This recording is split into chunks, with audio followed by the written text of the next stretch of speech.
Hey, this is your girl Ashley Michelle in the ladies' room. I got my squad here. We have Mrs. Jovo. Hey y'all. We got Mrs. Cannon Hill. Hey. Mrs. Understanding. Good evening. We got the king of our squad, Darren Hill. What's up? And we have another king coming to join us today, Black Man Unfiltered. How y'all doing tonight? Good. How you doing? I'm all right. So we got a special guest coming with us tonight here in the ladies' room. I want to give you a chance to introduce yourself.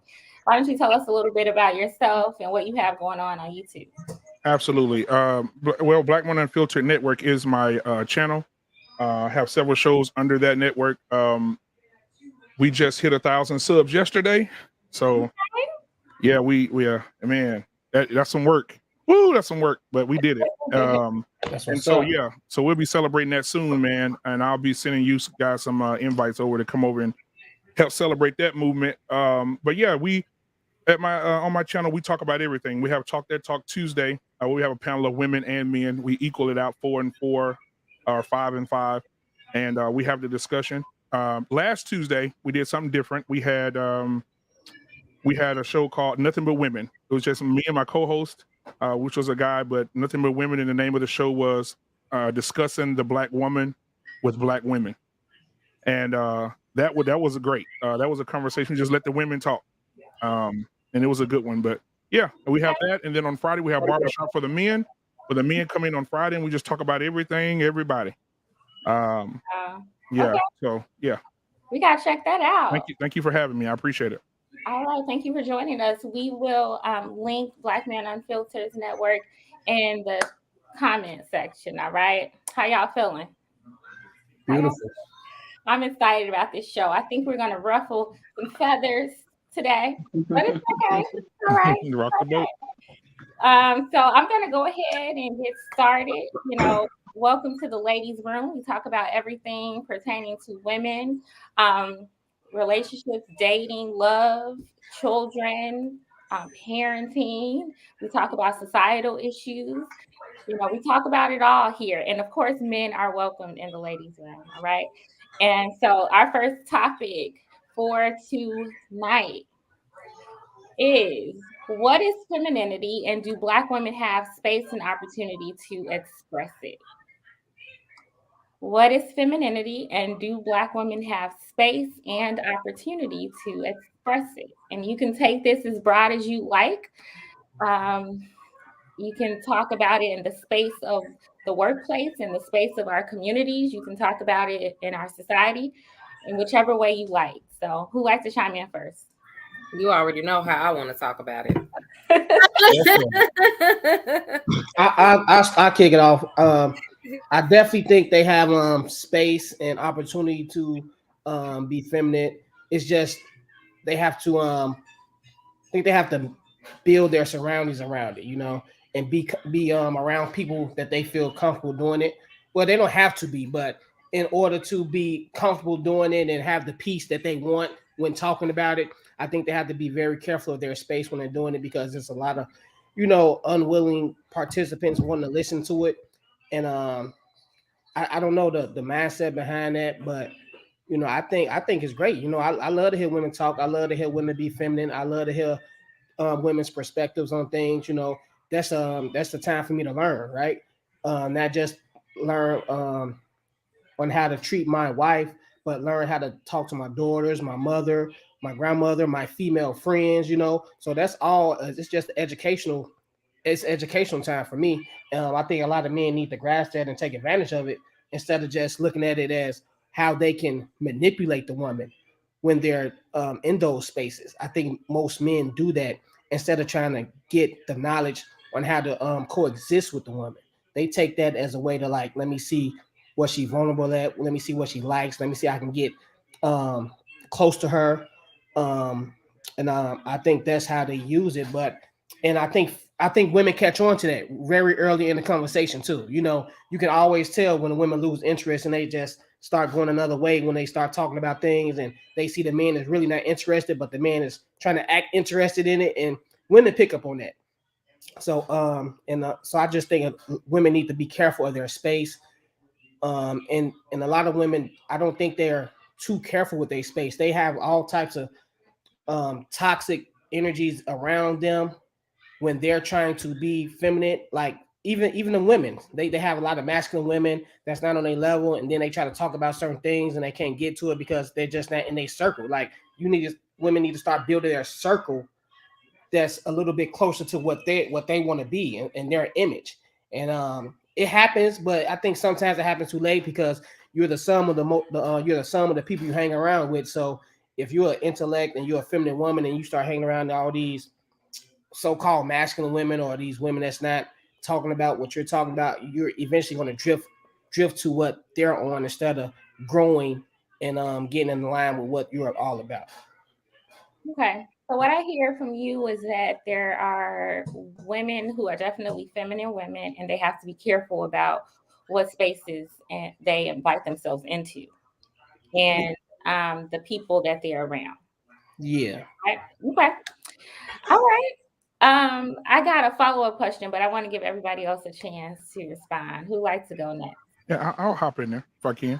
Go ahead. I agree with him. I agree with him. I would like to add something to that though. I think some women don't choose it. I think that, on both sides of it, I don't choose to be feminine. I think that when I turn my masculinity on, I want it to stay on. I need this in the corporate world. I need this when my husband get out of line. I need this when my kids get out of line. I need this at the grocery store when the lady hit my cart. This masculinity needs to stay with me. I choose not to do it. And being on a lot of panels with a lot of females, I've heard this over and over again. So they say that masculinity and women are needed. It's a needed thing. And it shocked me to hear it.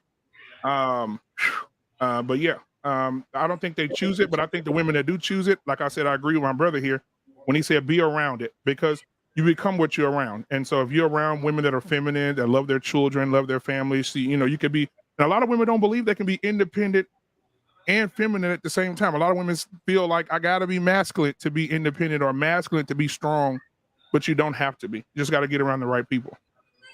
Okay, I definitely have some follow-ups for that, just Mhm. for clarification purposes. But I want to give the ladies a chance to respond. Go ahead. Okay. Oh, go ahead.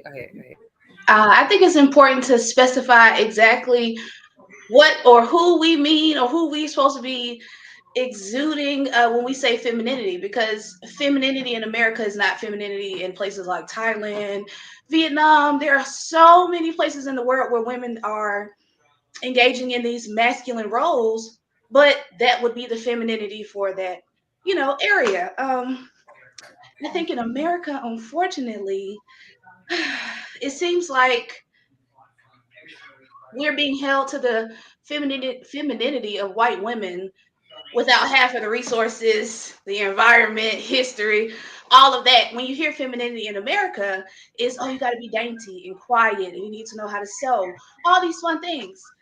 Femininity, for instance, my father-in-law is Nigerian. The women over there, they're not quiet at all. Let me tell you, they're loud all the time. All the time they're loud. It's so loud all the time. It is not anything wrong with that, because that's just how those women behave. But if you take that same feminine culture and put it in Ruth Chris, they will be seen as ghetto. They're masculine. They're so loud. They're so this and that. So I think we just have to really identify what we're calling Black femininity, and not trying to hold it up next to white femininity. It just doesn't work. Okay. All right. Yeah, I'm gonna have to agree I with. I know you want to respond, but let me give all the ladies a chance. Go ahead, Cannon. No, I'm gonna have to go ahead and agree with Raven, because the first thing that I did was I had to look up the definition for feminine, because I still keep trying to find one. And literally the only definition is having qualities or an appearance traditionally associated with women, the female sex or gender. Like, it's like this vague concept of, and that could be things that can be traditionally associated with women, can be anything culturally, right? It's not a one thing. It's not specific things. There are specific attributes that we in America consider to be feminine versus masculine, and it's just things that we decided were feminine and masculine. And to Raven's point, most of them are rooted in white ideals, right? Because it's a white femininity. It's this idea of this dainty, soft, quiet, delicate little thing, right? That Black women have really never been. So it's interesting. And actually, what kind of brought this up or made me think about this was a video that I watched the other day. And what stood out to me is that if I were to go ahead and accept these traditional ideas of what it means to be feminine and what it means to be masculine, where females are supposed to sit back in their femininity and be these dainty wildflowers, then the video that I saw from the same men who are like, Black women are so masculine and they act like this, was a woman who was having a conversation with a man. He got upset. She was very calm. She didn't have a raised tone or anything like that. And he got very upset with what she was saying. And he started yelling and cursing at her and doing all these things. A Black woman, a dark-skinned Black woman. And her response to this Black man as a dark-skinned Black woman was, you're making me uncomfortable. You're being loud and aggressive. I would not want you to speak to me anymore. I would appreciate if the men on the panel would not let him address me because he's being very aggressive. I'm scared. I don't like it. One of the other Black men on the panel then went on to say she was weaponizing her femininity. He completely downplayed the fact that she could have been uncomfortable by how this guy was actually acting. And it's like, these are the same men who put this expectation on Black women that we're supposed to be quiet and not argue with men, right? It's always called, you going back and forth with a man, you're a masculine, right? And so when she did exactly what they claim she's supposed to do, it was then denied, like, oh, you're just weaponizing it. Like it doesn't mean anything. I'm not taking you seriously. It was like, oh, that's very interesting. So you say if she was being combative and actually engaging and going back and forth with this guy that was all riled up, then you would call her masculine. But since she fell back in her femininity, quote unquote, now she's weaponizing it and she's becoming a Karen. And it was just like, that's really interesting. Is there really a such thing as this femininity that you see for Black women? And the other part of it was that I think we really need to address how some of our biases have us interacting with people. Because one of the things that they did was they misinterpreted everything that she said and what she was doing, and they saw it through a lens that was very stereotypical. Like, she was very calm when she was speaking, but when they repeated it back, they were like, you came on and you was like, and they had this over exaggerated, like, kind of stereotypical Black woman behaviors, and it was like, she didn't even do that. Like, I'm actually going to play the video. Okay, cool. I'm going to play that video. That's my 2 cents. All right. I love a couple of the points that you made. Go ahead, Mrs. Jovo. What do you think? Yeah, I don't know what femininity is. I don't know what it is. I don't know what it is, because just like Candace said, literally, when you look it up, whether it's the dictionary, I read several articles, it's almost like it's made up. Like, everybody has their own perception and own definition of what it means to be quote unquote feminine. Okay. Do Black women have space and opportunity to express it? Depends on what you call femininity. So as far as being quiet and being dainty, just like it's taught here in America, okay, be more feminine, all of these kind of cultural cues, things that have culturally been put into place. Like, I grew up with what some may deem a very feminine woman in my household. My grandmother was very feminine. She wore dresses and aprons, and she actually would say to me sometimes, you talk a lot, like you just need to hold back. You talk loud, because I do talk loud. Why are you talking so loud? Do I think that Black women have an opportunity to express it? No, I don't. I don't. It just seems like we can't win. Like, when we're soft spoken and we don't have a lot to say, well, y'all are not speaking up for us. And then when we are loud and have a lot to say, it's you're being masculine, you're not being feminine. Like, it's so confusing on so many levels. So I don't think that there is a core definition of femininity. I think it's cultural, you know. I mean, it just depends on how you were raised. I don't think there is a definition. I think people took this word just like we talked about other words and they just ran with it, you know. With what they really want to say is you're not acting the way we desire you to want to act in certain situations. And we want to control that. And y'all already know how I feel about that. You can't control other people's behavior. So I think this is just another concept, another. I think it's almost pop culture. Like this is another word that's used to control someone else's behavior. I really do believe that. I really do believe that. You I know, agree. some people try to tie femininity into nurturing, but a man can be nurturing, a female can be nurturing. So, I mean, is there really a definition? You Hmm. know, is there Yeah. really a dead set definition on femininity? I couldn't find one, just as Yeah. Cannon said, and like what Raven said. So, Right. I think all of you have some really, really great points, and I want to kind of dig a little deeper. But I agree. I mhm, personally think that femininity is a social construct. I think I'm not saying mhm, it's not relevant, but we have social constructions in our mind about what femininity is. For instance, my mother grew up thinking that women didn't wear pants. So for a long time, yeah, women were not wearing pants. And my mom, who's mhm, really my grandmother, so she was born in the 30s, she never wore a pair of pants. Never. She never wore a pair of pants. mhm, mhm, That was part of being a woman to her. Okay. So I say that to say that there are different social constructions and we all have them. right. And we just cannot deny that and try to assert our way of thinking of femininity onto someone else. Because at the end of the day, it's subjective. It's a concept that is subjective. It's not scientific, it's subjective. Okay. With that being said, I personally would answer the first question, what is femininity, by saying that it is being gentle, it's being kind, it's being nurturing.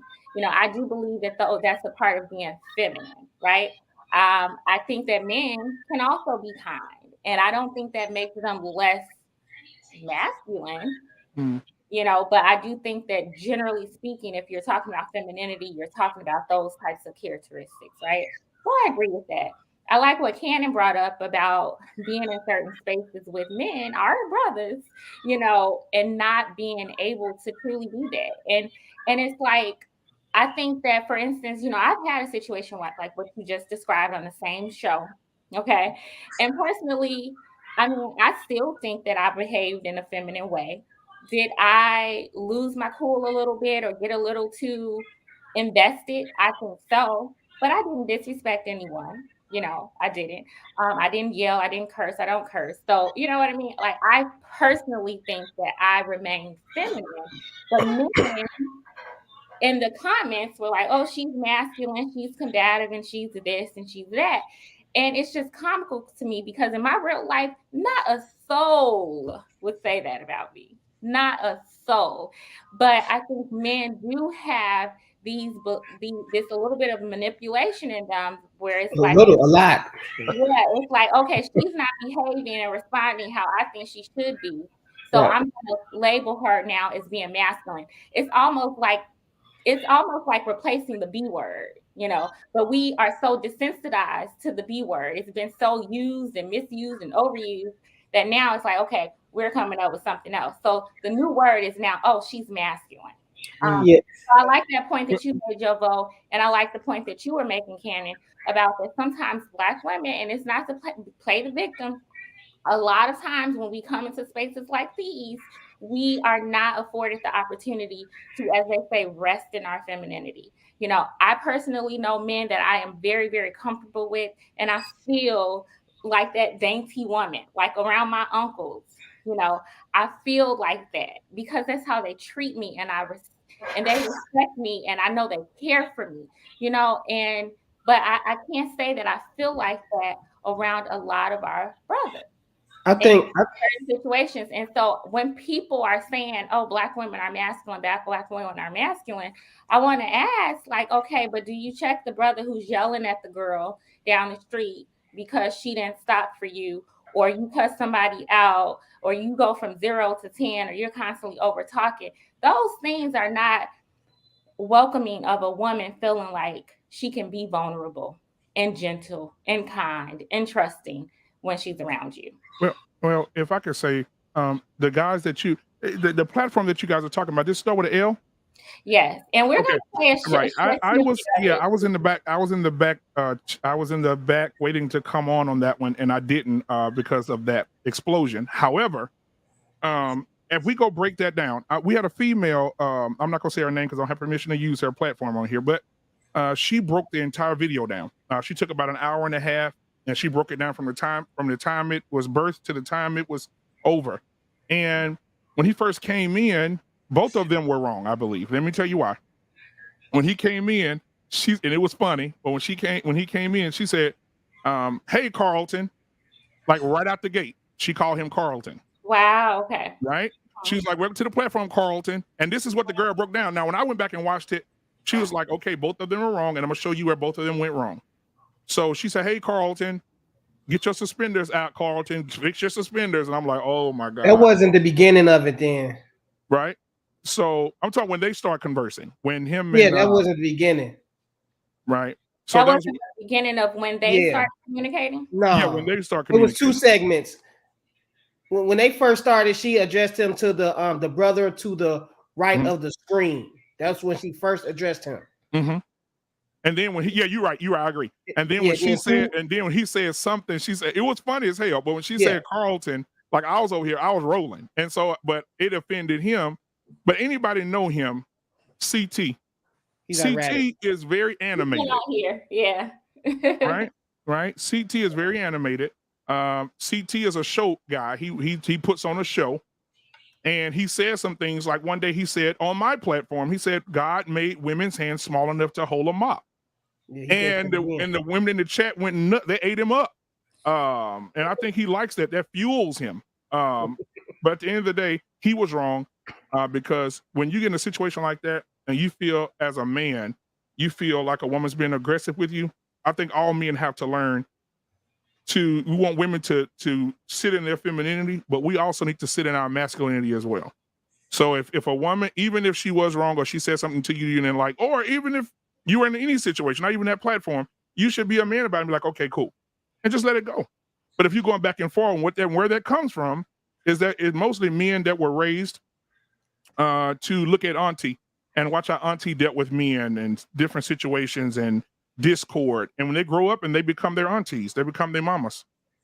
Mm. And I look at some of these guys and some of these women, like I think everybody has a general idea of what being feminine and being masculine is about, right? Mm-hmm. And I think sometimes when a woman, I guess, gets out of line and raises her voice, I wouldn't even call that masculine. She's just expressing herself how she wants to express herself. She's a little bit excited. She can be animated as well, just like a man can be. But I think it's mostly manipulation, like Ashley said, to get a woman to shut up or to get a woman to tone it down so the man won't have to work as hard to prove his point. Like, just shut up. Like, just listen to me. You being very masculine right now. And now that a lot of women will look at them and be like, okay, let me stop talking. Let me stop giving out these gems and these jewels that I have. That's that might hurt your feelings, but since it's gonna hurt your feelings, you want me to shut up because I'm being masculine. And I think that's where it comes from. You know, it's just sad. I think it's just a lot of soft guys. You know, it's a lot. The things that's triggering these guys to me, and that's getting these guys to just act crazy and get their panties in a bunch. It's just really soft to me. Like, I haven't seen one woman on any of these panels that would get me that upset to start cursing them out like that. I haven't. Like, even what she said, all she asked him was, where your parents from? And he went crazy. So, I mean, it's just, he could have just answered the question, but he didn't want to answer the question. And so at a point, he didn't want to answer the question because he knew what that was going to lead to. Right. And she had a great valid point, and she was about to get to it, and he didn't want to hear that shit. And I'll play devil's advocate because everybody she asked him that because a lot of people ask him that because he act like he white, right? They say you act like you a white boy, And so a lot of people insult him by saying, and I'm telling you again, I'll be rolling. But a lot of people say, hey, where's your parent? Who is your parents? What your parents are like? Where you from? And then that's when that's his trigger.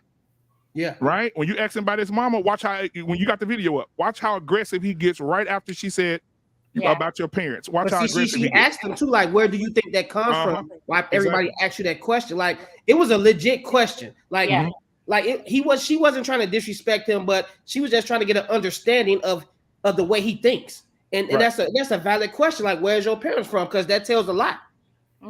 But you know what? Let me go ahead and play this. I'm sorry, one second. Okay. I'm going to go ahead and play it. The courthouse. It just would not had a job at a courthouse. It just would not it's walk down unintelligent. Hold on, I'm sorry. I think that's the wrong one. Lord, yeah, that's starting from a different part later. Yeah. I'm sorry. I don't understand how he can say women's hands are made for mops, but then get offended when somebody asks where he's from.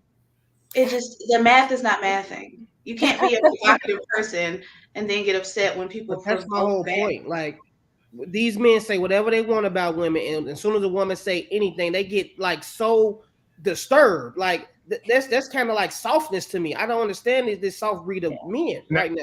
Now I will say this as well. What we need to hold the men accountable in these spaces. However, the thing that shocked me the most when he came on my platform, that night that I had the women on, all black women on my show, and they had the conversation, and I had people call in. He was one of them, and he said the very same thing. He said women's hands were made for mops. Now, the women on the panel, about 2 of them out of the 6 were like, hey, dude, you crazy. The other women, out of disbelief, agreed with him. Yeah. And so I looked over at the chat, and I'm watching the chat, and the chat was like, yes, chaotic, yes, you telling the truth. Yes, preach, chaotic. I'm like, wait a minute. I said, I know these not women. I said, hold on, there can't be women.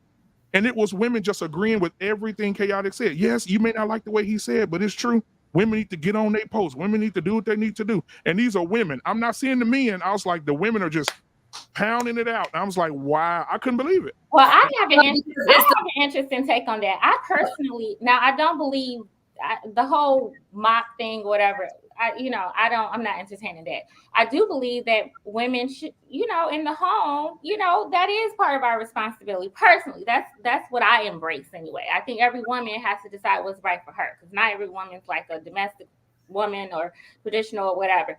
So that's fine. But what I would say is that a woman should be, like he talked about her being catering and nurturing and cooking for a man and making sure he's, well fed and the house is clean. I loved all of that. But what I would have said if I was on that panel, I would have said a woman should be all of those things and steer clear of a man like you. And I'm going to show you a video of this and we'll break it up some more. But yeah, I was about to say, I thought we was going to do that video too, but yeah. Yeah, we going to do it. Hold on. All right. Before you start this one, is this the beginning of it when she first came in? I believe so. Okay, yeah. So I want us to pay attention to how we interpret things versus how they really occur, because the way it keeps getting repeated back is not what happened. So let's like really watch the exchange, like really, without our feelings in it. All right, I think this is it. It's disingenuous. You would not walk down a back alley with 2 Negroes. You would not walk. Oh my God, that's not it. Oh my God, hold on, y'all. I think it's like the one right before that one. Let me see. Okay, wait, it's this one. I'm so tired of answering that question. So she just asked if where her parents are, where his parents, and this is when she first came in. Okay, she didn't say anything to him before that. All she asked him was, she asked his name and she said, "May I ask where your parents are from?" That's all this woman has said to this man at this point. Exactly.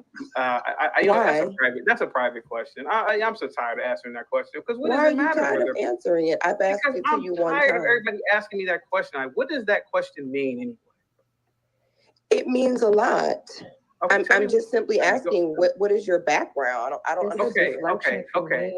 Okay, they're from Japan. Okay, now, what's the next question? Okay, so if your parents are from Japan, they're not from Japan, but go ahead. If they were, what's the question?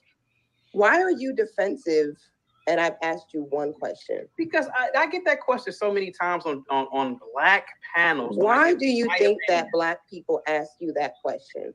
I have no idea why. You know what? This is what I love about white people. They don't infringe upon my rights. I'm going to interrupt you right there. So I found a problem with that alone because he goes, well, I only get this question on Black panels. And this is what I love about white people. She's like, well, why do you think you get that question? And then he goes, I don't know. And I'm like, okay, well, why don't you just showed us why he get that question? He knows. Why don't you be quiet and try to understand it? But he's getting real sensitive about it. And you guys know why, because it's going to negate his presence in this conversation, basically. And he doesn't like that. So he's going to continue to go and rant. Because that's Black people one thing that I do know is that your parents are definitely not from America. So, but I'm so tired of answering that question. Oh man, that wasn't the whole part. So let me see. I think this is the part. Is that so while you're finding that, if you look at Logic, and look at Chicago Rilla when she asked him where he's from, they turned their cameras off and start laughing because they know why she's asking him that question. And Logic's so crazy, but they know why, and that's why they're laughing so hard. When you look at the men on the panel, they're laughing. They're laughing hard because they know he acts like everybody around YouTube call him the white boy. That's the problem with me. He's allowed to be a caricature across all these Black platforms, and nobody checks anything. Not the men. He came on our platform. I don't remember giving him any energy. It was kind of old and tired, but if he does this all the time, why hasn't he been checked? And not by the feminine women, surely.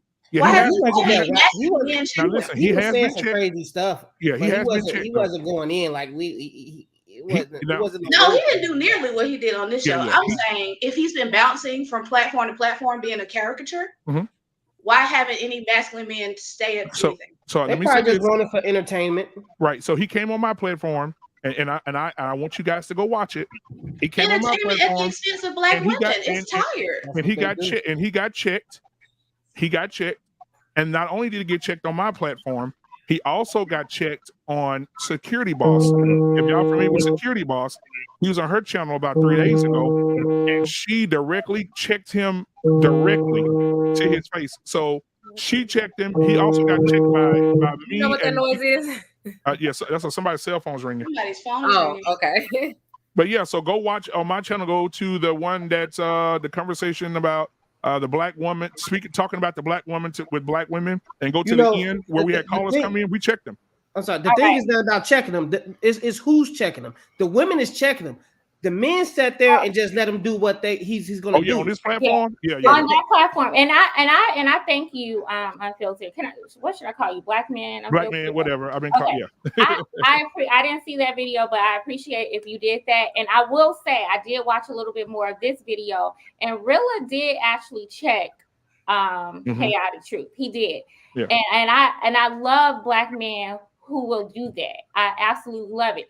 Now, there have been many times on this show where that type of behavior has gone unchecked. And I think that's one of the reasons why a lot of these guys get on this show, because they know they can do that in that space consistently, because it consistently happens. I know that Rilla did check the guy, and unfortunately, that's rare though. It's rare, and then when it happens, a lot of men, like Rilla, and probably yourself, I don't know if you've experienced this, but they'll call you a simp, and so there's that it's almost like bullying, trying to get men who would stand up and be men and protect women against men who are irrational and out of place and disrespectful, to try to get them to shut up, But here's the video. I want to play it. I'm sorry, everybody. I had the wrong clip up. But you have it, and before you play it, I just wanted to point out one thing though about what he was saying about that she asked him that or people asked him that because they feel like he acts white or whatever. That's not the reason why she asked him that question. She asked him that question because he was talking about Black Americans, right? And he has a different background as an immigrant coming here versus someone who has been here generationally. That's why, not him acting white. So that was the reason why she asked that question. I just wanted to point that out. Exactly. And they can never really get to that point because of he was Right. just exploding. But here it is for those of you who didn't see it. Go on black panels. They ask you a fucking question and you can't give the answer. This is a problem in the black community. The only people who restrict my freedom. You said you were in Carlton Banks. It's not Carlton Banks. It's not Asian you people. need to calm down. People, particularly black women. Your pocket protector is in a bunch. You niggas commit a lot of crimes and you know it. Your suspenders are tight. You went and park your car in the hood and keep that door unlocked because you know a nigga will take the damn car. I'm not gonna put you in a locker. I know you have PTSD. I'm not gonna take your lunch money, and your pocket protector is in a childhood trauma just made an appearance. Carlton, I don't know what happened to you as a kid, but you are safe here. Nobody is going to say the point. Okay. All right, and so he exploded. Oh my God. Oh my God. But this is what stereotypes and generalizations. Can I just say this? As a therapist, that was just painful to watch. I don't even think right now, it ain't even about masculinity and femininity. We got some people on certain panels, they don't want to admit it. They lack emotional intelligence. They lack communication skills. And one good sign of emotional intelligence is your ability to understand the thoughts and feelings of other people. It has nothing to do with being a combative black woman. When you don't, or to recognize when you don't. And it's just, it's really sad. And it is. I wish that she could have explained a little bit more about her stance, why she asked that question. And let's say, because my thinking is that, and this is going to lead us into our other question, but there are people who live here, right? And they may have been here for a long time and they've assimilated into our culture, but they do not carry the burdens that we carry. And they have a whole lot to say. And what I find about people like him is that they have been here for a long time. And some of them have gained citizenship. They work here. They go to school here. They have contributed to our society in certain ways, and that's commendable. But they separate themselves from the negative parts. They want to take on the good parts of being in this community. But when you start talking about the negative things, the shortcomings, the bad stuff, the crime, all of this, then it's like, oh, you black folks over there, And so people like him really don't have a place in these conversations. And on this same network, we had another outsider, so to speak, Amira, who came on. And, they held her up on a pedestal, right? And her sole purpose was to tell the black women how they need to treat their man and how they got it wrong and how y'all need to go back to tradition. How did that make y'all feel? Seriously, when y'all heard her do that. It made me feel like it was manipulation because she didn't want to talk about the FGM, child marriages, or the extraneous famine going on in her own country. Don't come over here, driving on our paved roads. There's so much to say. But I wasn't mad at her. I wasn't even mad at them, but I was disappointed in them. And it made me feel like, yet again, here we have our brothers who are not coming to us like they say we need to come to them, being genuine. Yeah, for me, it didn't make me feel like, oh, this is happening. For me, it was just a continuation of, I guess I did not realize. See, I feel like as Black Americans, we have like this journey depending on how we were raised and what we learned and how woke we are, in regards to the system. And I feel like a lot of us start at like white supremacy and we're like, oh my God, this is unfair. These white people are, look at these races. Oh, this is Stormfront, KKK. What's going on? I did not realize how much anti-Blackness we had instilled in ourselves and in our own communities until I showed up in a lot of these spaces. And that's what stuck out to me. It wasn't a feeling like, oh, this woman is, it was just like, wow, we really don't like ourselves. And the thing is that what I wanted to say in regards to why it matters what Chaotic's experience is because when he sits there and says, you niggas, this, that, who is he talking to? It's not the like language. That wasn't like my nigga. That was like a you niggers. Like there's a difference. He's That's separating himself once again. Kinfolk, period. Like we like you just right. And yeah, you're right. I agree with that. I don't like that either. When we're all even when I watched the panel the other night and they were on there arguing for 45 minutes about who black and who's not, and everybody on the panel was black. And I'm like, horrible. Like, I don't understand it. You're not you. I don't know, but it all goes back for me because I'm a huge history buff. I majored in that. For me, I think it's all goes back to the crab in the barrel mentality. I think that when you raise a people to do a certain thing and they don't get help for that certain thing continues to go on. See, Mrs. To you, I don't want to say your name wrong. Jovo, yes. Okay, Mrs. Jovo or Jovo. Jovo, see, you know what I'm saying? You know where I'm going with this, right? I so the do. crab in the barrel mentality with Willie Lynch said, listen, all you got to do, you don't have to put no fences around the plantation. You put it up here. And you take the lighter colored slaves, you put them in the house, you treat them well, let them use your soap, let them smell good, let them look good, give them a suit, then have them walk amongst all their brothers and sisters in the field. And then when they're going to start resenting each other, and then when they start resenting each other, they're going to fight, they're going to kill each other, and we don't have to do nothing. We can sit back and enjoy the show. They won't worry about escaping, they'll worry about killing each other. Slavery was about money, but it was also about psychological warfare on people of color. And I have said this on this show before. It's all up here. So now, guess what the new slavery is? The new slavery is I'm going to become a slave to my ego and parts of my personality that feed that ego. Okay, because I'm so woke. My wokeness has made me a slave to my ego. Right, and as it passed down from generation, like if my grandmother passed down to my mom passed down to me, then we evolve it, and then I pass down to my children, and it evolves a little bit more, and then you get a reflection of what you see on the panels. Yes, and that's but look at the evolution, because now think about it. Now we're in a place in society where it's no longer socially acceptable for white people to be explicitly racist against black people. Like that's no longer socially acceptable. And like I say, what's insane to me is like we have taken on all of those conversations, those stereotypical conversations, the way that like I say, the KKK, if you go to Stormfront and you go to all these places in a way like so they don't even really talk like that no more today.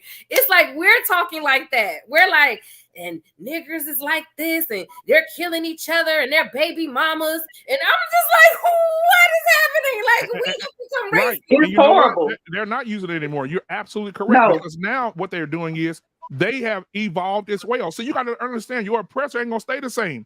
The people that want you gone, they're not going to stay the same. So now we don't have to have no robes anymore. We got to rally up no horses and burn no crosses in our yard. It's run for mayor, run for Congress. Yeah, it's conservatism. Run for chief of police. The weapon has never changed. The weapon has never changed. It's always been our psyche.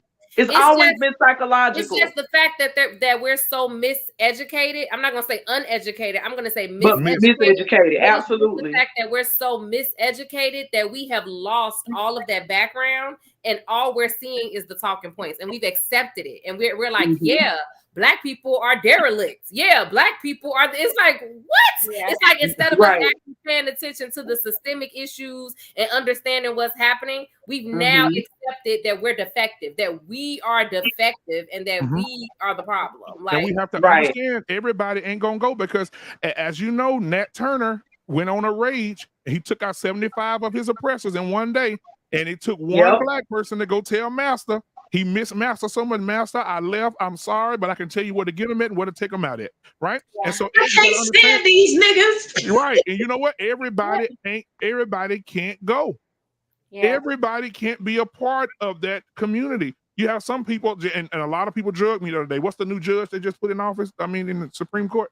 Ketanji Brown. But yeah, Ketanji, everybody cheering on, but anybody looking at her record, right? She got these people that mess with children. I ain't gonna say it because that'll put a strike on your channel, guys. Don't ever let nobody use that P word on your channel. But the people that mess with the kids, she's giving them 10 months in jail, 12 months in jail for brutalizing infants and babies. Why? You know, who told you that? But the white judges are putting the black men in jail that are doing it for 50 years. And you're a black woman on on the court, putting men in jail, white men, giving them 12 months, 18 months, 24 months in And prison. that's why I tell black people in the South to vote. That right there. But I want to move us back to that. Okay, I'm sorry. Yes. Oh, that was good stuff. Good stuff. And it actually is going to kind of segue us into one of our other topics. But I was very disturbed about his demeanor. He's a man that considers himself a Christian. Later on in the video, he talks about, how he quotes the Bible. He calls himself a gentleman. He was on our show talking to us about femininity and how to be a woman. And then we get this. And this is common. And I'm not trying to bash brothers, because this is not the case with all men, right? And it's not the case with all black men. I've been very fortunate to be around strong men who can correct women, but also be respectful to women, handle things respectfully, So, I'm not saying it's about all men, okay, and not all black men, but in these spaces, it is very prominent, and it's very disturbing, because people will look at this, and I saw the comments from this video, and the men were happy about this, and they were calling Rilla a simp for speaking up, and then later on, because Logic actually told him to calm down. Yep, he did. He called Logic. He said, "You simping for all these women," and it's just really unfortunate, because we talk about protecting black women, we talk about femininity of black women, and and this just happened in our group. A black man got all upset because I brought this issue up, but it's not to be ignored that we continually come into spaces where we can be feminine. We got to defend ourselves against men when other men should be doing that, or when the man shouldn't even be treating us in such a way. You know what I mean? Like, he was just foul. He was completely foul, and there was no reason for that. And there's this push or this bullying to get other men to stop doing, actually, it's hard to provide protection to anybody else when you don't even know who you are. Nobody can ask you questions about who you are. Do you see how he blew up with these questions? Like, he got straight ignorant on YouTube. He got straight. You heard what he said. He ain't about to be protecting no women because he ain't big enough. Y'all remember what he said? It's very, very hard to protect someone when you're not even secure in your own identity. You don't even know how to protect your own self. Right. You don't even know how to develop a response. You just in these spaces, and I just want to say this: if they practice building self-identity, if they practice, effective communication, like they dwell on correcting black women, we probably get somewhere with the conversation with a lot of them on the platform. But a lot of them are just motivated to correct us. But then you don't even know who you are, and you lack self-identity, or you lack the ability to communicate who you are. It was just painful to watch. Now, can I ask this question to the women on the planet right now? How do you guys feel? I had to write it down. How do you guys feel about the women in these spaces that agree with this and having shows about this, promoting this as a good thing? Right? Like, you have women like Crimson. Come on. They're saying that I think it's a lucrative field, and if they put the bag over. So I think that's like, you can internalize racism, you can internalize misogynoir as well. So right. You can commoditize it too. And a lot of women are making videos. Like I said, I saw one that was broke down, and the entire time she was saying in the video, I agree with him. You may not like what he's saying, but he's telling the truth. Black women need to do this. Black women need to do this. Black women need to do this. And then you go to the next female channel with Crimson, and she's saying the same thing. This is why black women can't have a man. They don't know when to be quiet. They don't know when to go into spaces that's for them, not for them. So you have a lot of women making the same content, and probably more than the men. I think that it's big business now. Yeah. Exactly. Look how much money Kevin Samuels made. Black women back in their place. A lot. And I'll say, like, they know here, I'm probably a little more traditional myself, but I think the problem with shows like Crimson and some of these other ones are, like, they talk about women role, but they don't talk about that other half. That's, you know, that I can't, you know, how you can be as submissive as you want, but you have to have a man to submit to, you know. And I think a lot of these women just come to they are women themselves who may have been like the type that's like, look, I just got a man. As long as I got a man. Or don't even have one. I think like I really like that question. And I'm gonna and I have to say that to Misunderstanding's point, there is some of it that's just like, oh, well, this is where the money is, because there is money in bashing Black women. It just is, like, for whatever reason. But the other part of it is, I think that, and I know this from personal experience from behind the scenes with some of these women and their personal relationships, they have internalized these messages, and they believe that if they could just be better and if they could just do better, then they could get these men. Like they even like blaming other women. You know what I mean? Like they internalized to be like, only these women weren't like this, then men wouldn't treat us this way, and it's all y'all fault. It's like it's a lot of women. From my experience, you know, from my experience by talking to women, I hear a lot of women saying, like, even Ashley, when you speak, like how you wouldn't mind being like the traditional woman, and you know, and you agree with some of the things that they say. It's cool, but it just sounds better than what it really is, because most of the time, when these men say this, it's coming from a place of control, and it's not coming from a place of can we cohabitate together while you're doing this. They don't want you to just stay home and cook and clean and do all these things because they think that's going to be a good dynamic for the house. They want you to just be at home so they can do whatever they want, so they can control you with their money. That's where it's coming from. It's not like, because most of the time, them little boys doing it. Real men that will, because I know a few of them. Their wives sit at home and they go home every day. They bring the money home, and they good. We all know a few of them, but we know millions of men. Yeah. So we know a few of them that really is about their life. Yeah. Right. But we also know that the majority of the men, even myself, we have some type of problem with our masculinity and what we allow in our home and how we want to control things, right? And most men, even women, when they say these things and they start living their life, they be ready to go. They be like, I want to be a stay-at-home wife and this and that. Then a year later into it, they have to go with it. So I know it sounds good, but by just talking to a lot of women, they say these things when they get involved with those type of men. It's like, oh nah, because if you want that type of man, you have to take what it comes with. You know what I'm saying? And it don't just come with, he's not coming home like, oh, I appreciate these washed dishes. Oh, the kids are tucked in. Oh, this, that. Oh no, that's not how it's happening.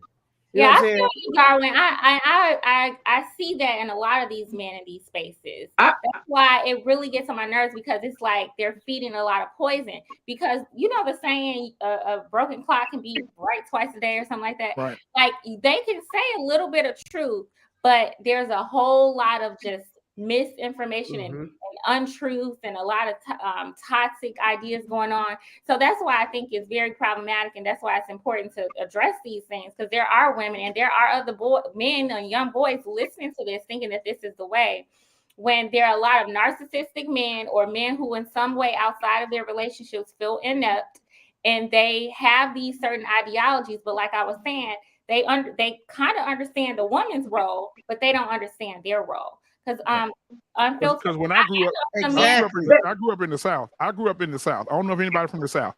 I grew up in Louisiana, right? And in Louisiana, we weren't taught to treat the women any kind of way, but we were taught back in the day, when I was growing up under the tree with the uncles, when you were 10, 11, this is what you heard. You not a man, you a punk. If your wife have to go out and pay bills.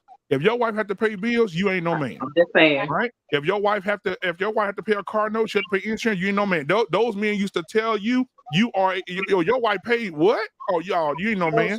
So to me, I think a man that's making less than $60,000 can't even talk about that traditional shit. Right? You know what I'm saying? Like you can't. Your wife can't afford to stay at home.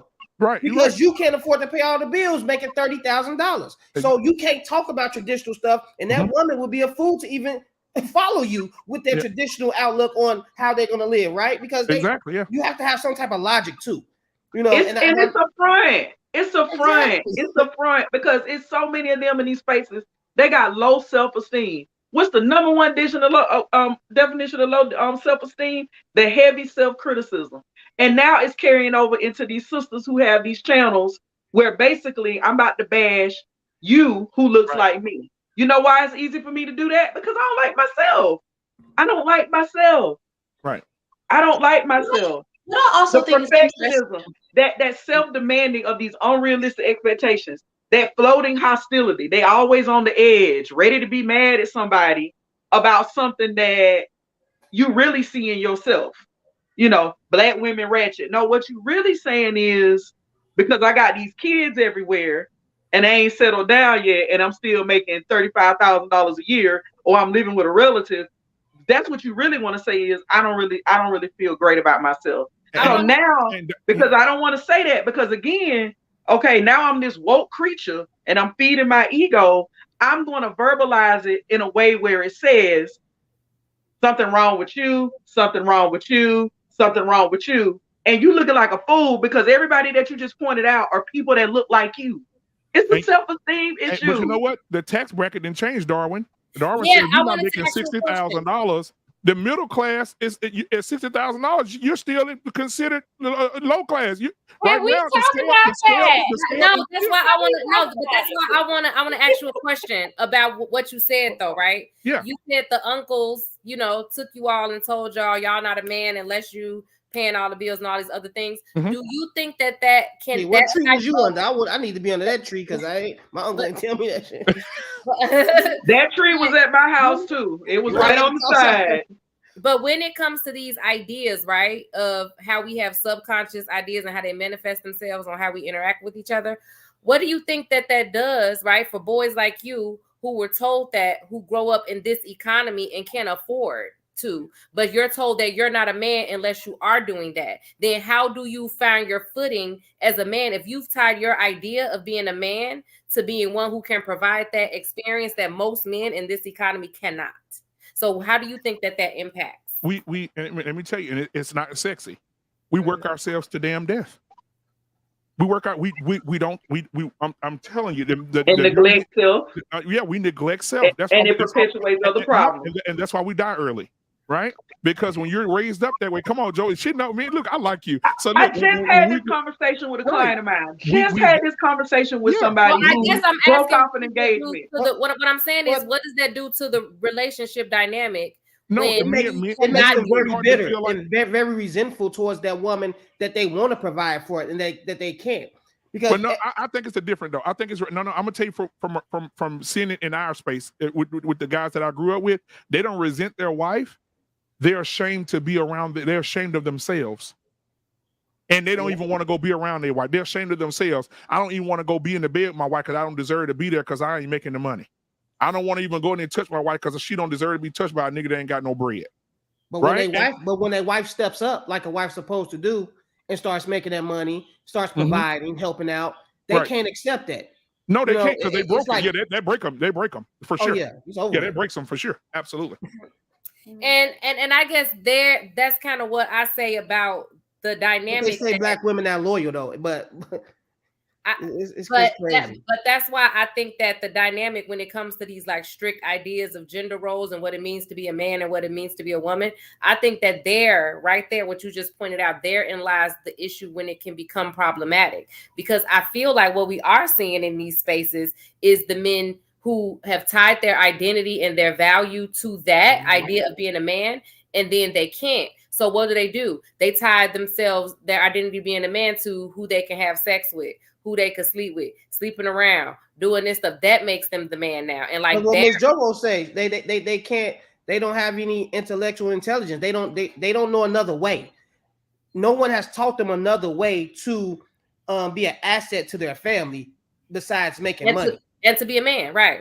Exactly. So it's like, damn, if they can't do that, then they not about to make anybody else happy because they not happy, and misery loves company. Like if I can't even be happy, what I care about you be happy for? Yeah. So that's why I think you get the conversations where it's, oh, your degree doesn't matter, and and you think this, and you think, I don't care how much Yep. money you make, and it's like trying to push the other party down so that they can feel bigger. Yeah. Or it's the opposite. Like when me and my husband got together, I was coming. I was still in college. Mhm. He was like early in his career. We ain't had no money like that. Okay, Right. I was in college. We still had ramen at the house. My home office is probably bigger than our whole first apartment. So it was the opposite of, oh, y'all ain't got nothing. He ain't got nothing. He's supposed to be taking care of you. All these different ideas. And I think about where we would be if I would have listened to some of that, or if he would have listened to some of that. You know, Yeah. it's odd because we live in such a microwave society You do. of just impulse, and people want to get what they want to get when they want to get It's it. my money and I want it now.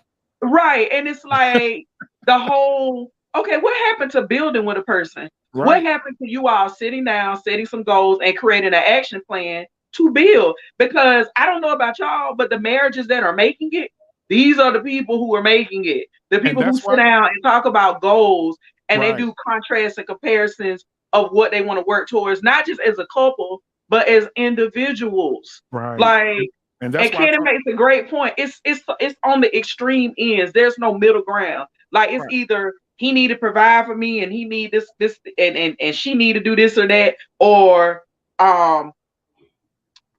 you ain't a man, you ain't a woman, because if it was me, blah blah blah. There is nobody wants to talk about meeting nobody where they are. And Everybody is into the whole, I'm gonna shame you about what you're doing until you change it. And as I have said so many times on so many platforms, look where shaming somebody about their behavior has gotten Black people this far.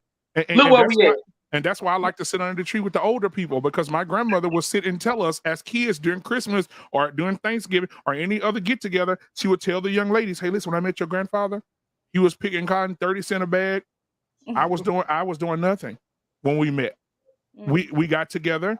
Your grandfather, he bought a chicken and a rooster. For this, for all you these down south people." And she said we sold eggs 25 cents a dozen. And she said I used to straighten hair in the neighborhood for 50 cents a head.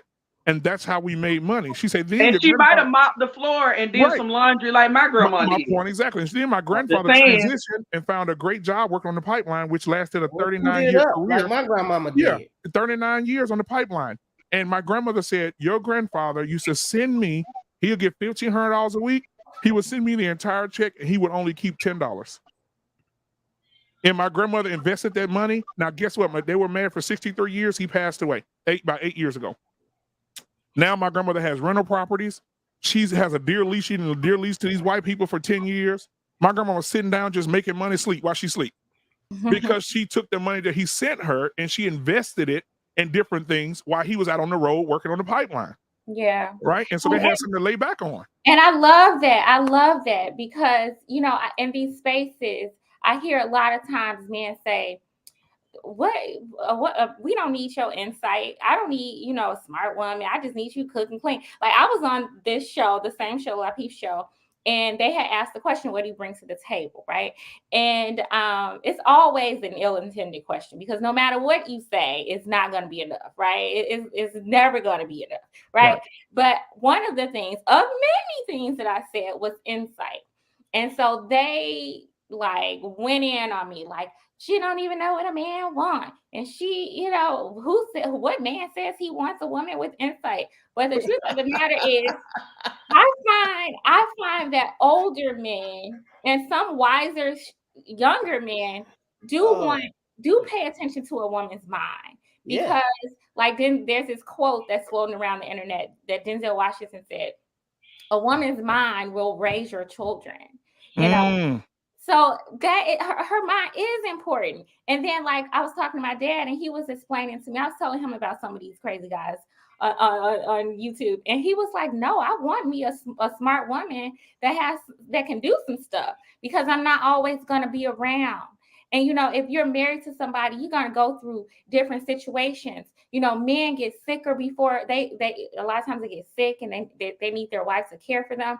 While this man is out, he needs a woman that can kind of do some stuff. Not just cook. Not saying that she shouldn't cook and clean and do all the other things that people say women should do, but there are other things. You gotta know how to get some stuff done, make some arrangements, talk to people on the phone, read. Right. And I don't know who on the panel. Yeah, I don't know who on the panel. I don't know if you guys are Christians. I don't know your faith or anything like that. I don't want to put that on nobody. But even when men start talking about that, or women start talking about that, even if you look at the biblical sense across any Bible, the Quran, the Bible, anything you look at, right? It says that the man goes out and works, right? But while he's at work, the wife is finding things to buy and things to make more money. So she's bringing the increase in as well. So they're both working. And so one of the things that the men are saying that when I had to look and think about, like, man, wait a minute. My uncle said, if I don't do everything, I'm a punk. But then you look in the Bible, it says the man works, but the woman goes out and finds other things to invest, and she takes the money from what she sells and brings it in too. So I'm like, damn, wait a minute. Yes. So I think so. Yeah. You can't leave them uncles and how you going. Merchant ships bringing her food from afar. You come on, Ashley. You preaching tonight. You know, you tell me you was no preacher. No, not preaching. But I know the word. So it's like when I hear these guys like saying stuff, about what they can do and what Christian women, what women should do. I'm like, what do you read the whole Bible? Or you just read little parts? You already know what I say about men in religious spaces that use scripture all illy-willy whenever it's convenient for them. It's a form of manipulation. It always has been. It always will be. Okay? For every MLK, there was an old boy who did get put on the pulpit, and he gonna use that word. If he can't get up there to be the main pastor, he gonna use that word for something. And we got a lot of them in our community too. And you know what? You from the South, so you know better. You know about the preachers that will preach on Sunday about how bad the woman husband is, and then make her feel some way about the husband. They're gonna have an argument Sunday evening, Monday while he at work. She didn't cook the pastor fried chicken. He laying hands on it. Or Pastor car pulled over behind the shade tree back there in the backyard, and people wondering what he doing over there for so long. I'm over. Hey, Pastor, what you doing over there? Oh, I'm over here talking to Sister Johnson. She needed me. Y'all either trying to turn people away from Christianity, or y'all trying to recruit, because it seems like y'all get down over there. Stop. Like y'all getting it in. That is not the reason you joined. Behind the shade tree. We parking behind the shade tree. Yeah. Fried chicken too? Shit. I'm about to be a Christian tomorrow. We about to be a Christian. The other thing a lot of these guys don't realize is that I always say it all the time. You can't live without a heart or a brain. You can't function without one or the other. You got to have something. Both of them have to coincide together for things to work. Because the other thing you got is a lot of men on here preaching about, how to make marriage long term, how to be married. But then you got 8 kids and 5 baby mamas, and the one girl that want to commit to you, the one girl who want to commit to you. Again, here come that whole low self-esteem. Okay, I'm gonna find something wrong with you because you comfortable in that space. You ain't trying to marry nobody. And guess what? You trying to you know what? I said this and tore up a whole platform one day. I said sometimes people like their toxicity so much because it gives them attention. It gives them attention that they want. And so a girl, I'm gonna be toxic. Let them 5 kids run around here with these 3 baby dads. I don't care. I'm getting the attention that I want. People to come down here. Kind of toxic. Also, they get addicted to it. Addicted to it, girl. I'm pregnant again. It's not. It's not just that. It's also the complicity. We can't put too much stock in female or women content creators that are putting out the same garbage, because they're a disease to the community just as well. When somebody gets assaulted, they're sitting up here talking about, "Oh, don't tell nobody because you don't want to bring shame to the family." Complacency. Being compliant. There you go. There you go. I got you. Being compliant, being, what is never mind. Being compliant is dangerous to the community as a whole. And I don't care if it was 150 women up here talking about the same thing these men were talking about. You don't get any stock from me. You don't get any applause from me, because to me that's the same woman that, just like the pastor is sleeping with all these women, that's the same woman telling people don't tell nobody, because this pastor's a good pastor. Oh, keep it under wraps. Sister Cheryl, don't spread their rumor. Will he get a little girl pregnant? Oh, all of a sudden we're gonna send her on up north so she can have the baby, come back with a little sister. These are the women that are propped up as the feminine women. These are the women that are propped up as, oh, this is what you're supposed to be.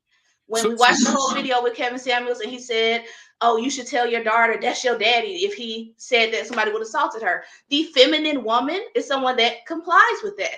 She didn't check. I wouldn't check. Why would I? That's your dad. That's a danger to the community. So do you agree with Cynthia G's aspect of it then? Oh no, she a little too drastic. And that's what I'm saying. That's what I'm saying. But on one side, we're saying the feminine women. On one side, we're saying the feminine women are accepting these situations, but on the other side, you got Cynthia G saying delete all them black babies, all them boys. Get rid of them. But the thing is that the problem with her platform is there's too much anti-blackness in that platform. Like a lot of it has too much anti-blackness. But this is what I don't like about the both sides conversation, right? Because there is no both sides. It's like to me, it's like when things happen with how like people say the KKK is the same as the Black Panthers, right? Like, you know what I'm like? No, it's not. It's not. But one is a assault and one is a reaction. Like, you may not like the reaction. It may be a lot of violence in the way that they talking, and they calling you pigs, and they calling you all of this stuff, and you may not like it, and it might not even be the appropriate response. But it's still, one is a reaction and one is the aggressor. So it's like, it's not. I hate when they be like it's both sides. It's not both sides, because even Cynthia G in her anti-blackness is responding to an assault in the community that is in the culture, an assault on Black women. That's what she's responding to. I don't agree with the anti-blackness of it, but it's a response. So it's not like both sides and all things being equal. No. One of them, the rhetoric actually leads to actual real life death and violence, like real life, like against Black women.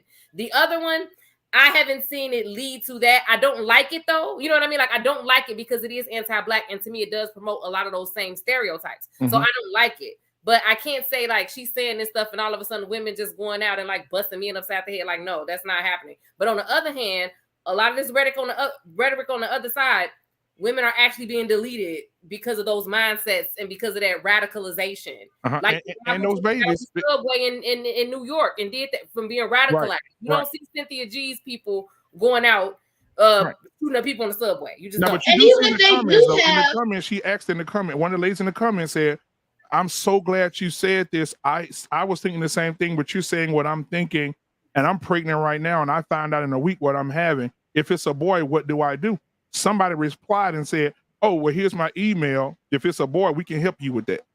Yeah. I mean, that's, you see what I'm saying?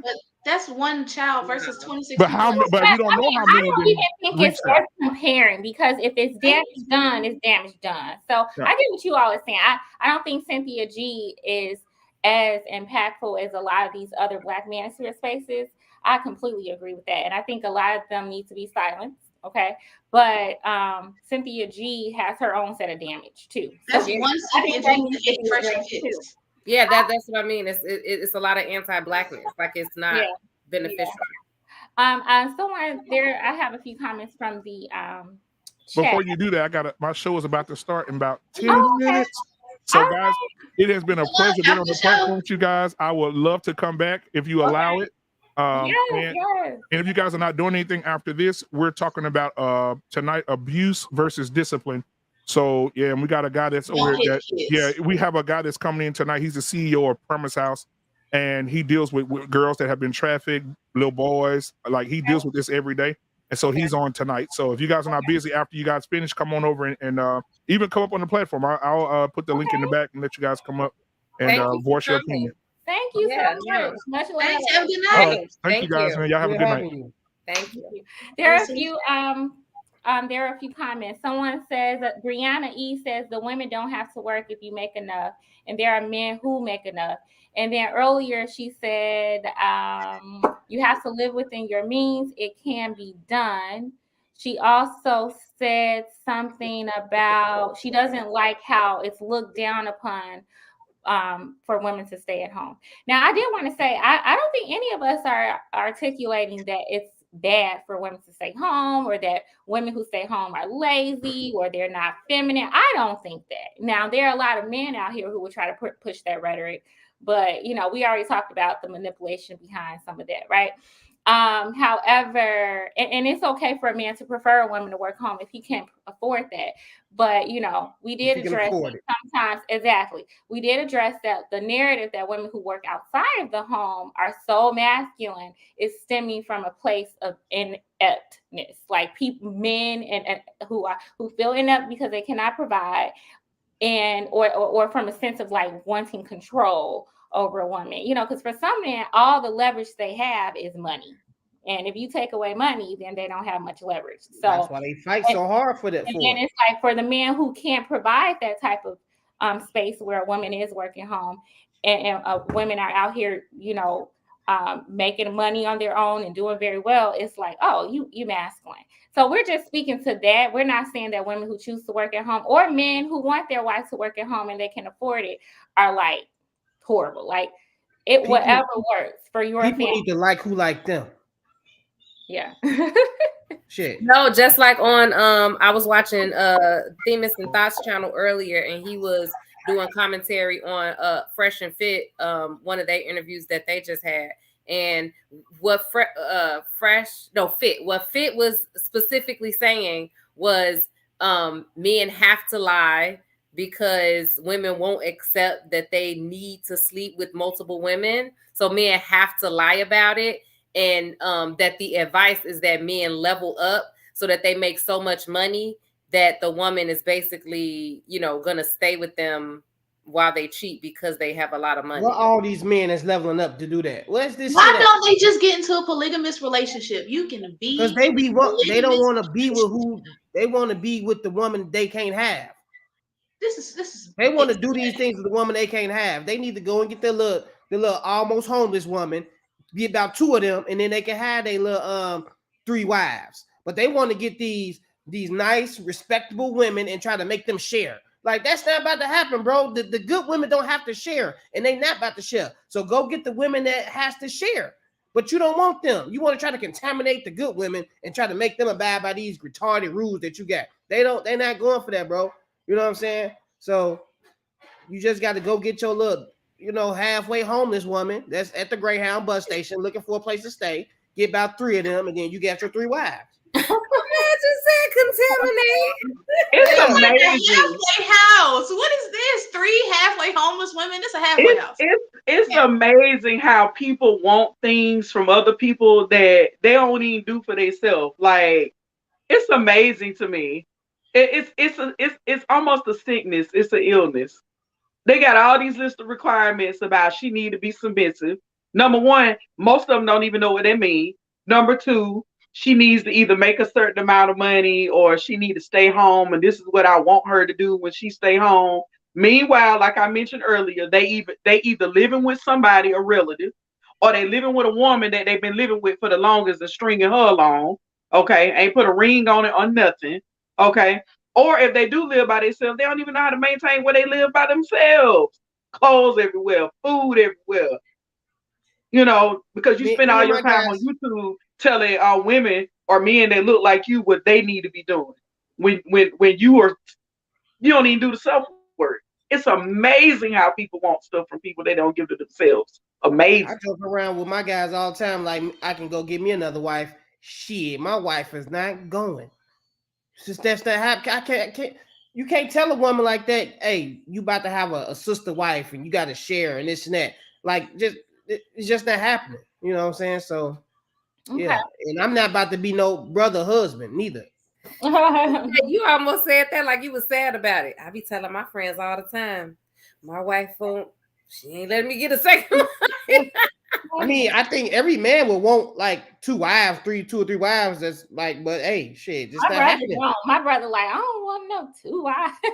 That's weird. That's just because you can do something don't mean you should. Just because like, you can do relationships something don't mean are you hard. should. Why would you want like multiple real? That's the thing where I say it sounds good. It sounds good for me to have 2 or 3 wives, but guess what? I will probably be dead. Oh yeah, you know what? One of your other wives. One of your other wives actually is in the chat, Jennifer. She's actually in the chat. Your other wife. So you good. All right, y'all. We got to move on. All right. I was going to ask you also, what are some solutions to this? You know, black femininity. Okay. I think what are some solutions? What will you all say? How can we as Black women? I think, you know, some of us are not feminine and some of us are. I think that sometimes the lines get blurred because of the situations that we're in, and sometimes there are situations we put ourselves in, right? And I also think that you can be a feminine woman and still stand up for yourself, and that doesn't make you less feminine, right?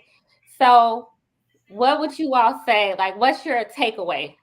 What's your takeaway? Is to define femininity for yourself and demand your self-respect, and don't let anyone treat you as lesser than in the name of these ideas of white femininity.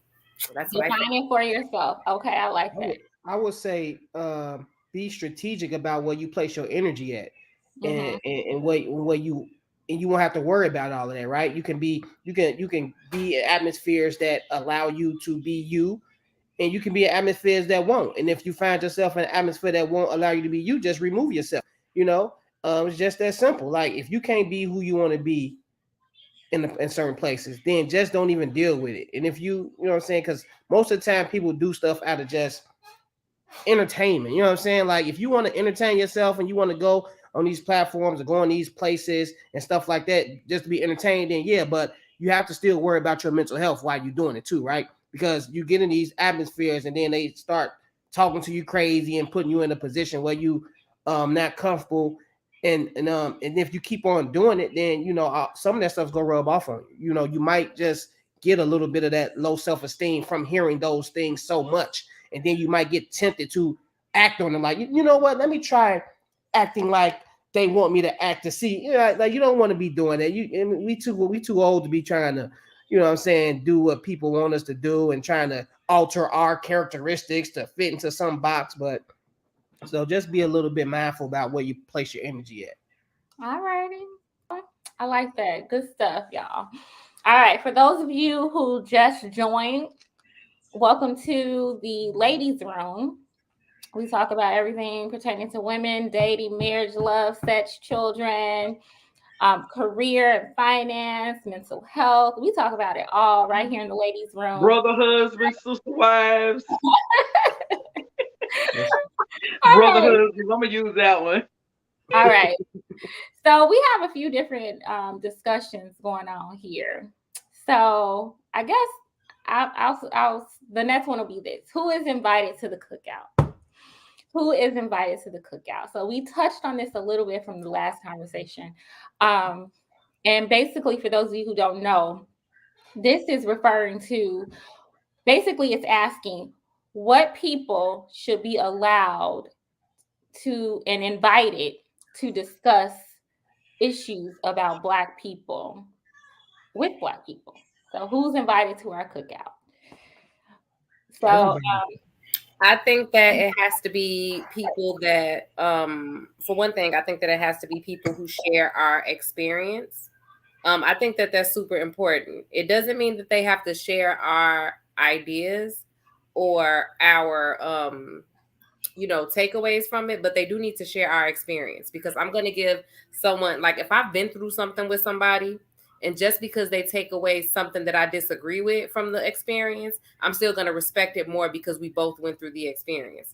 But somebody who hasn't been through that experience with me doesn't get to come in and then try to tell me how I should react to I have no grace for that.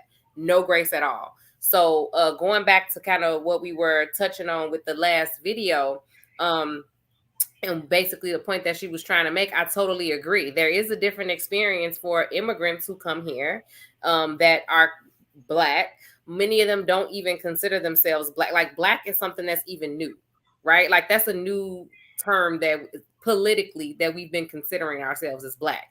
And it's kind of been used to encompass people who are also from different backgrounds that are not American or African American. I don't know what we call ourselves no more. I don't have no idea what we're supposed to call ourselves anymore. But I'll I just call say myself Jobo.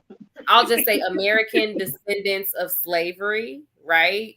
There are other people who are not American descendants of slavery who are Black, but they do not have that experience. So that is a different experience. Like we've been systemically disenfranchised over generations, and that's just the reality of it.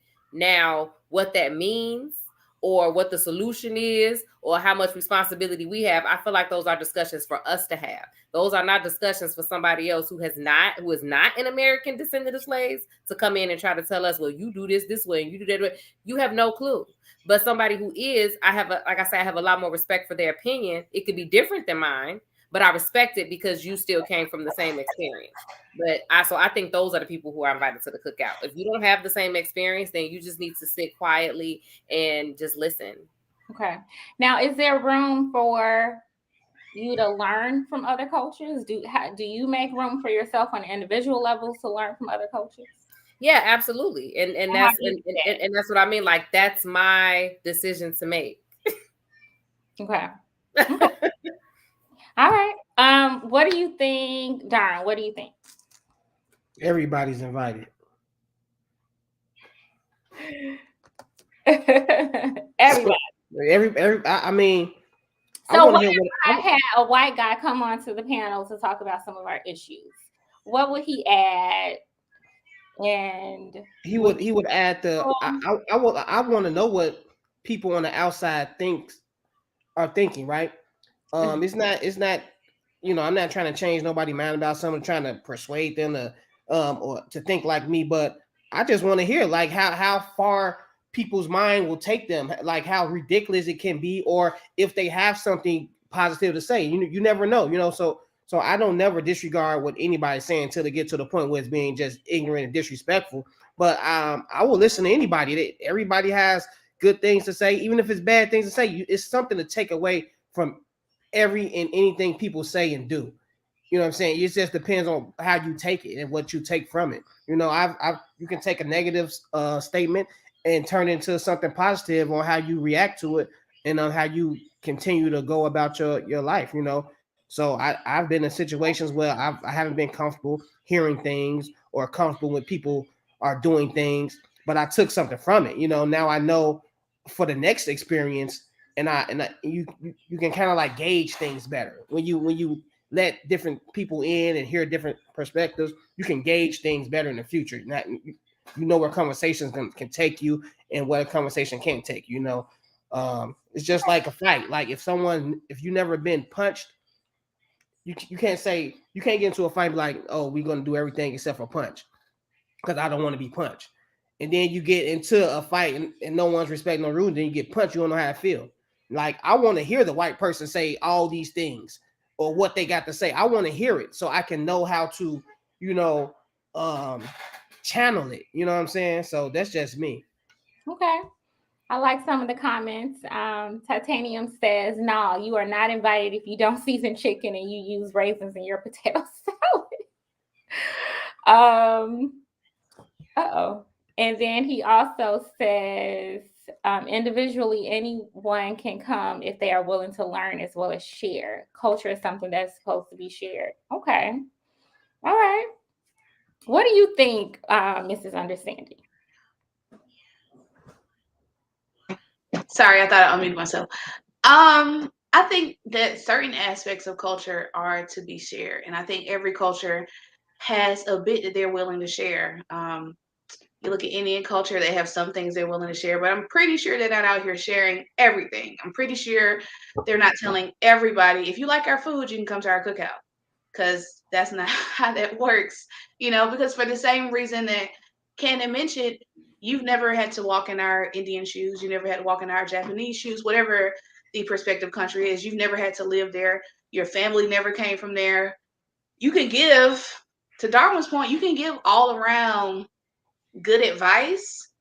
But if you come start telling me that we lazy, this and that, then I'm gonna need you to explain why you left your place to come around here and be around these lazy folks. So, I mean, it's it's not much give and take. Unfortunately, it's a lot of criticizing the Black people, or the Cookout rather, and we're just supposed to sit here and be this hopeless community that just needs everybody's input, and everybody got to put their mouth on Black issues, and I can't get behind it. Okay. The issue is not so much that they are invited or participate in the conversation as much as it is how or what they contribute to the conversation. It's not, okay, this is what we have done or what I recommend you do to advance. It's y'all do this wrong and y'all ain't right, and y'all, you niggas, you this, you that. It's like, it's more of a criticism versus like a something constructive and something helpful, because you can give positive or constructive criticism, and then you can just give criticism that doesn't help anybody. So is that kind of like what you're saying?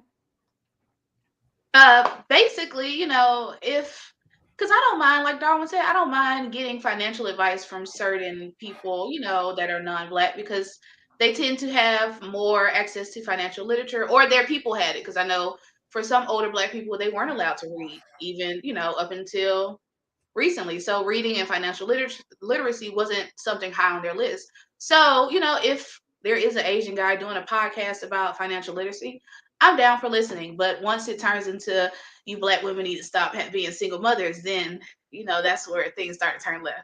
So, okay. Yeah, it is. Constructive criticism is important, but even that has a line. Not like just blind criticism. Yeah, kind of like what you were saying about Amira. Like it wasn't even a conversation. It was just you Westerners, this, and this. But then on the same podcast, when someone brought up, or panel, when someone brought up where she was from, that's irrelevant to the conversation. I think it's very relevant, but right. Like skip over your issues. Let's talk exactly. about but my issue, I wanted to add though. So I didn't have anything against Amira. The only thing I would have said to her, and I wish I had said to her when I was on the platform, was that your opinion is so narrow. Like you have so much to say about like what Black women are not doing, but you've never even been in this space of dating Black men in America. Like, you know what I mean? So it's like you're telling us what to do wrong. But you're not in our shoes, and you have no clue. Like you have all these conclusions about something that you know nothing of. You're sitting from the outside in. And it's so funny because her ultimate point was, okay, you guys are you're too liberal. You're not conservative. You're this and you're that. And it's just so funny because I, grew up with very traditional type of values. You guys know kind of like my stance, on premarital sex, you know what I mean? So it's like, I did this playbook, right? But it's easy to say, oh, do this playbook and then actually live it in a certain environment. Over in Iran or Pakistan or Lebanon, wherever she was, all the women are saving themselves for marriage, or most of them, not all of them. Well, child marriage is a big problem over there, which is something. Yeah, and they also get married much younger. So it's like you can't put yourself in our shoes and say, oh, you Western women, like you don't even know what you're talking about. Like you need to just kind of go back to where you were. So it's just like you have all these conclusions, but you have no context, right? So that was my issue. Jobo, what do you think? Who should be invited to the cookout? The people that need to be invited are the people who are willing to respect that we're different people. We have different life experiences. We can learn from each other. I will listen to you share your experience. You can listen to me share. When you can listen to me as I share my experience. We can compare and contrast, and then go from there. When it turns into the whole, when you're sharing your culture, you're trying to share it in a way where your culture is inferior to my culture, then that's when you're gonna get kicked off the space table and you ain't gonna get no slab of ribs. Okay. You're not gonna get the potato salad, and you for sure not get no deviled eggs. You're gonna get the door. That's what you're gonna get. Because no, we don't have time for that. Like, it's so counterproductive for us to be sitting up here arguing about who's the real woman or who's the real man based on where you were raised and how you were raised. Like, that is that there are no results to that. Like, I don't understand. Like, and still with that particular platform and the particular female y'all are speaking about, um, I still don't understand why she was ever invited and what she actually contributed I to know. I that mean, we platform. know why she was invited. I mean, She we was know why, but I'm just saying, yeah. like, it was so counterproductive. And if you really think about it, No, um, no. It was counterproductive to black women.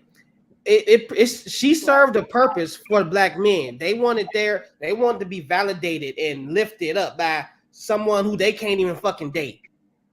Is or ridiculous. marry, or marry. But Exactly. So I it mean, served a purpose. It just was a stupid purpose and just another egotistical thing that black men do to try to bring their self-esteem up, because that's the only way they know how to be to do something is by bringing a black woman down. So that's I their mean, whole purpose.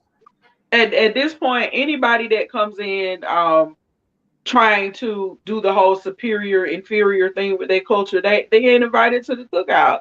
When I was in college, I went to I had we had a lot of international students attend the college that I went to.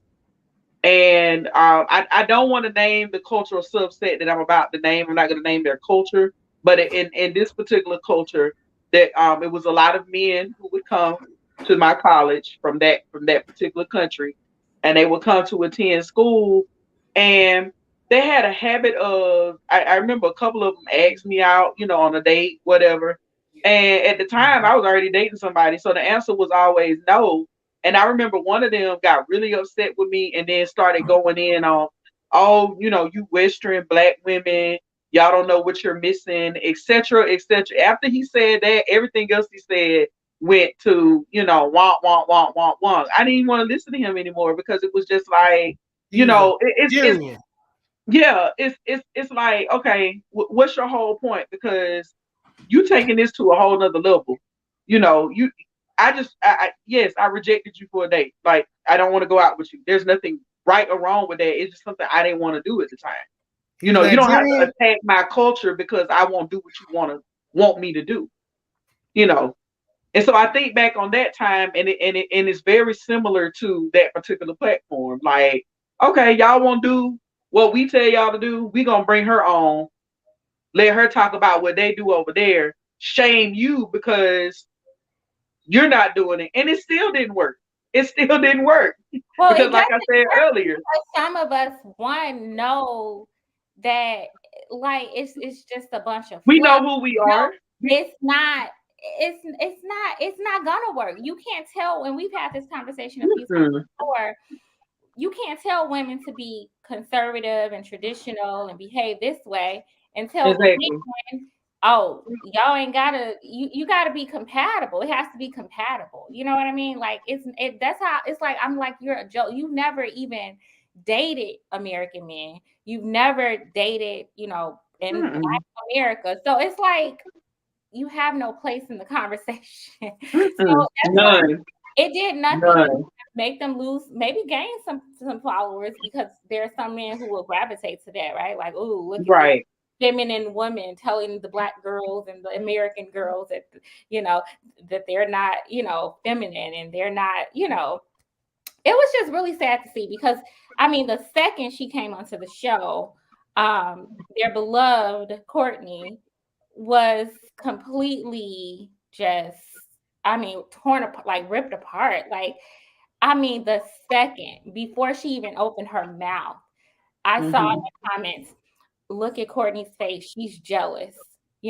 Oh, she's just threatened because Amira is younger and skinnier. And I'm just like, what? First off, I thought the Courtney and Kay on the show were like to me personally, I thought they were the most beautiful women on the show. So, and they can think differently, but it's like, just because you think that doesn't mean these women are like jealous. It was just all to kind of tear down Black women. That's in American women, but it's specifically Black women. So it was just really sad to see. Very much so. Yeah. But you see the same trend with Fresh and Fit. I don't think either one of those guys are foundational Black Americans, and yet they're doing the same thing. Oh, the women in my country do this, and that. But then, to some of their points, the men are allowed to do God knows what whenever they want to do it. So yeah, but I don't know. I don't know who would want to go back to that kind of oppressive reality. That's a bit much.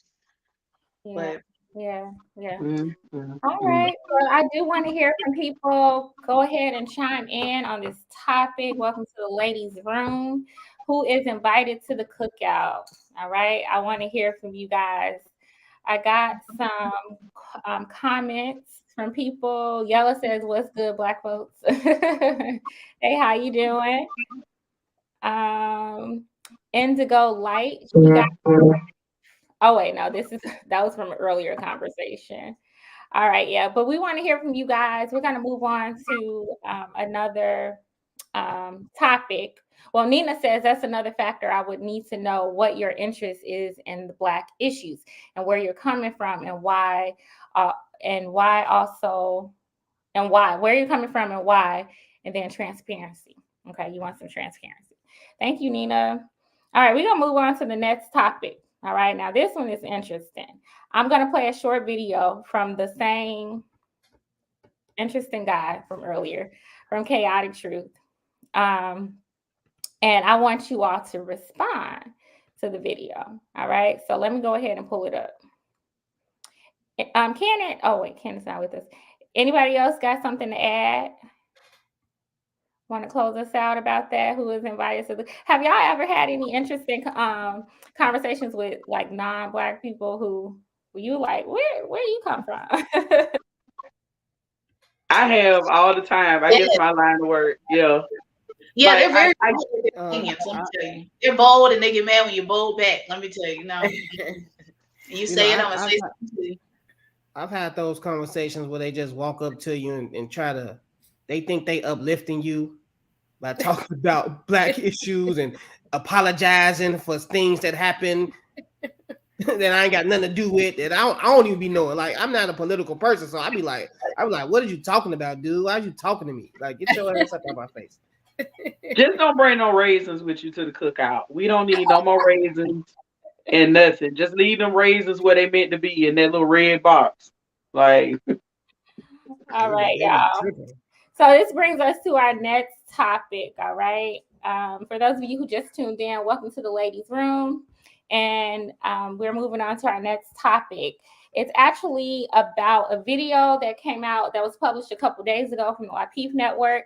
And I want you all to respond to Chaotic Truth. Okay. He says men are animalistic. It's a woman's job to keep him. All right. I want to know what you guys think about this. So here we go. So LaPeef, let's talk. Y'all, I know some of you guys are with age. Because you aren't, listen, when you Jesus there's Christ. nothing like coming home and you just smell the food when you get out, like, damn, she cooked. You gotta keep them coming back to you. Because you aren't, listen, when you're 30, that's pretty much it, ladies. No disrespect. So you're in competition with younger, prettier chicks. So you have to outperform these younger chicks who work at Chick-fil-A. Your PhD, your Greek letters, all that doesn't mean anything to a man. Rihanna's pushing 40. My God. She has to do everything to cater. I don't even know who's her baby father, but she's going to have to do everything to keep that man because he's going to only get better with age. Better looking, more physically fit, stronger, while she's going to decline. Help is not going to make her feel bad. Like, how does that make sense? And then when you get ASAP Rocket, what is that nigga name? ASAP Rocket? Okay, and Ree is doing just fine. She's still a billionaire. He's right. She last. She ain't married. Okay. She don't need him to raise her baby. Unfortunately, outside of the father, the presence of him being a father, she don't need nothing from that man. Here we go. Understand men. One of the things you have to understand is, ladies, is that men are divine, you know, and it's our divine right to sleep with as many women as possible. Hell, God himself said it in the Bible. Be fruitful and multiply. Who do you think he was talking to? So what women have to get is that when we find you special enough to form a monogamous relationship, it is a job of you to understand these few things. God made your hand small enough to wrap around a mop. You're supposed to be domestic. You're not supposed to be at the clubs and gallivanting around the streets. You're not supposed to be talking to men when they're talking to their friends and they're fraternizing with their friends. You're supposed to be quiet. You're supposed to be bringing in sandwiches and food and beer to your husband. And mind you, I said husband. You're supposed to bring in food, alcohol. Honey, is there anything that you like? You're supposed to constantly cater to your man because you are in constant competition. Listen, ladies, there are other women on the planet, but you, there are billions of women. You're in constant competition with Asian women, white women, African women. Listen, there's a lot of new coochie out there. And the thing is that men are animals. We are, I don't know what you guys believe on a panel, but we're apes. And we are supposed to be animalistic. But we have civilized ourselves with laws and morals. And if I say, I'm married now. But if I say, I'm going to be committed to her, but she's going to have to cater to me when I need my peace, she's going to have to stay away from me. When I need when I don't want her to be nagging and yapping. And so women. All right, y'all. That was a lot of the nonsense, right? All right, Ashley. Where's Ashley Kutcher? We're being punked. Where you at? He gonna pop out my closet. Like what? This cannot be real. This cannot be real. Caricature. He is a whole. He's a caricature. I just can't put him on a bottle. He's the new ancient mama. Oh. Yeah, these guys are really. Who is his wife? They're trying to be. He's not married. He is fucking not married. I'm not believing that shit at all. But he might be. He might. He's be. Not married. He's not married. He says I can bet everything. He's not married. He says he is. I'm supposed to be sitting back, and I done got up out my look. I cannot believe he is married.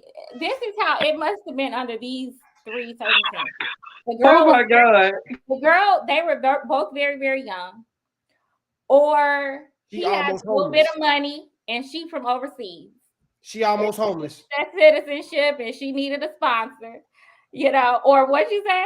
Or she's not a catch. He found her at the Greyhound bus station, homeless. She needed him. But anyway, I want to just dig a little deeper with this. Because I hear men talk about this a lot, right? Like older women have to compete with younger women. And I think that it makes sense theoretically, right? You got older women whose bodies are looking different. They don't have as much energy. They're not as fertile. Okay. Theoretically, older women are competing with younger women. Here's my thing, though. In practicality, in real life, I know y'all don't agree. Y'all can share what y'all want to say, but like in reality, let's be real. Y'all not dating anymore, but let's say a man like Chaotic Truth, okay? Most men, average looking men, average earning men, men with typical type of lifestyles, they are not heavily sought after by younger women. The only way they are is if they have a lot of money. That's the only way. Average men walking around with receding hairlines and beer bellies with kids of their own are not out here dating like these super model young girls. So it's just, to me, that's just this manipulation and this ploy to get us to see ourselves as though we are not worthy, that we are, the clock like manipulation so they can date young girls. Or that too. And then here's the thing. If you look up the stats, most people who marry do have an age difference in the man, and about 63% of those relationships is older. But it's not a significant difference. It's a 2.3-year difference. That's it. It's not like a 10-year difference. So I just find it really funny because What about the men difference between are out the here ones that they talking about, boning? what'd you say? The ones that they boning. I bet that's a Talking big about, difference on that. they're trying to act Because you like, can't marry a 15-year-old. yeah, and then here's the thing: in our communities, I think they're just trying to instill all this fear in women, like, "Oh, you getting older." But most women in our communities get married at older ages, and that's really across the board now in America.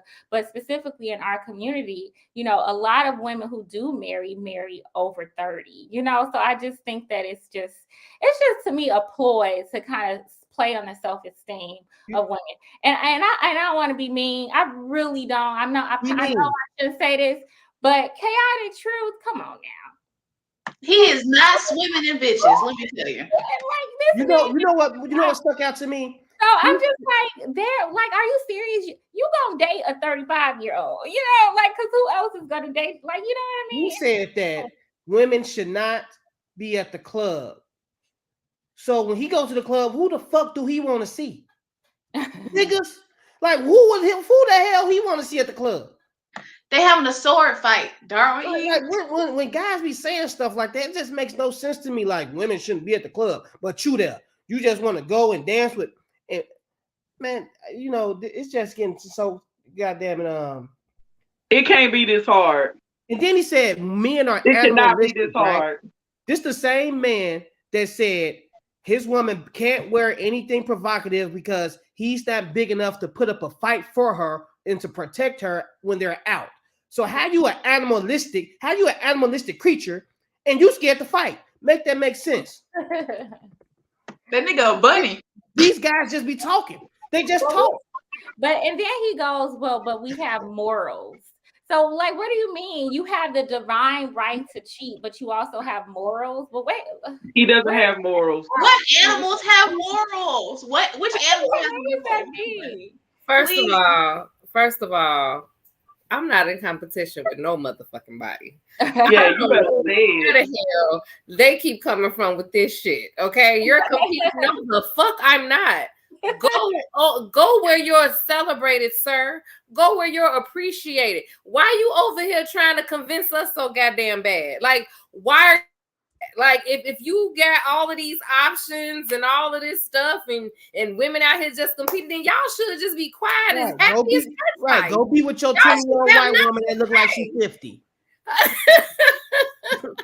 Y'all should be great. It's crazy. And then the other part is what are you talking about? New coochie. Guess what? Any coochie is new to somebody. What are you talking about? I don't understand what you're talking about. It's the same thing with Dr. Umar talking about some women over 30. Your walls is this. How you know? How do you know? You don't know what my walls was at 20 versus them when you ain't getting no coochie. About. What are you talking about? You're talking about things that aren't relevant to anything. Nobody, I find it hard to believe. But you know what? I think increasingly people are starting to have these conversations in person more, which is disturbing that they are indoctrinating these doggone simple-minded men and boys and people, that they out here really thinking that this is going to get them somewhere. None of this is appealing. None of it is appealing. When I went on Kay and Kayla's show the other day, and the question was about women losing themselves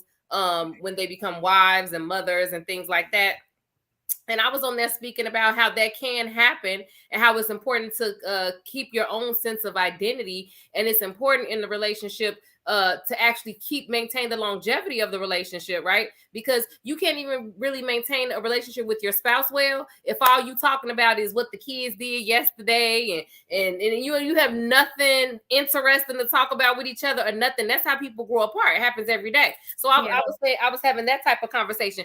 All in the comments, you see these men. Your whole life should be about your husband. If your life ain't about your husband, and what's your point of doing it? And if you ain't gonna be this, none of that sounds appealing. point. What are y'all talking about? Like, y'all know that's not a selling point. Like, what you're saying, like, that's not a selling point. Like, nobody's gonna be sad. Like, oh, you mean I couldn't get married and make my whole entire life?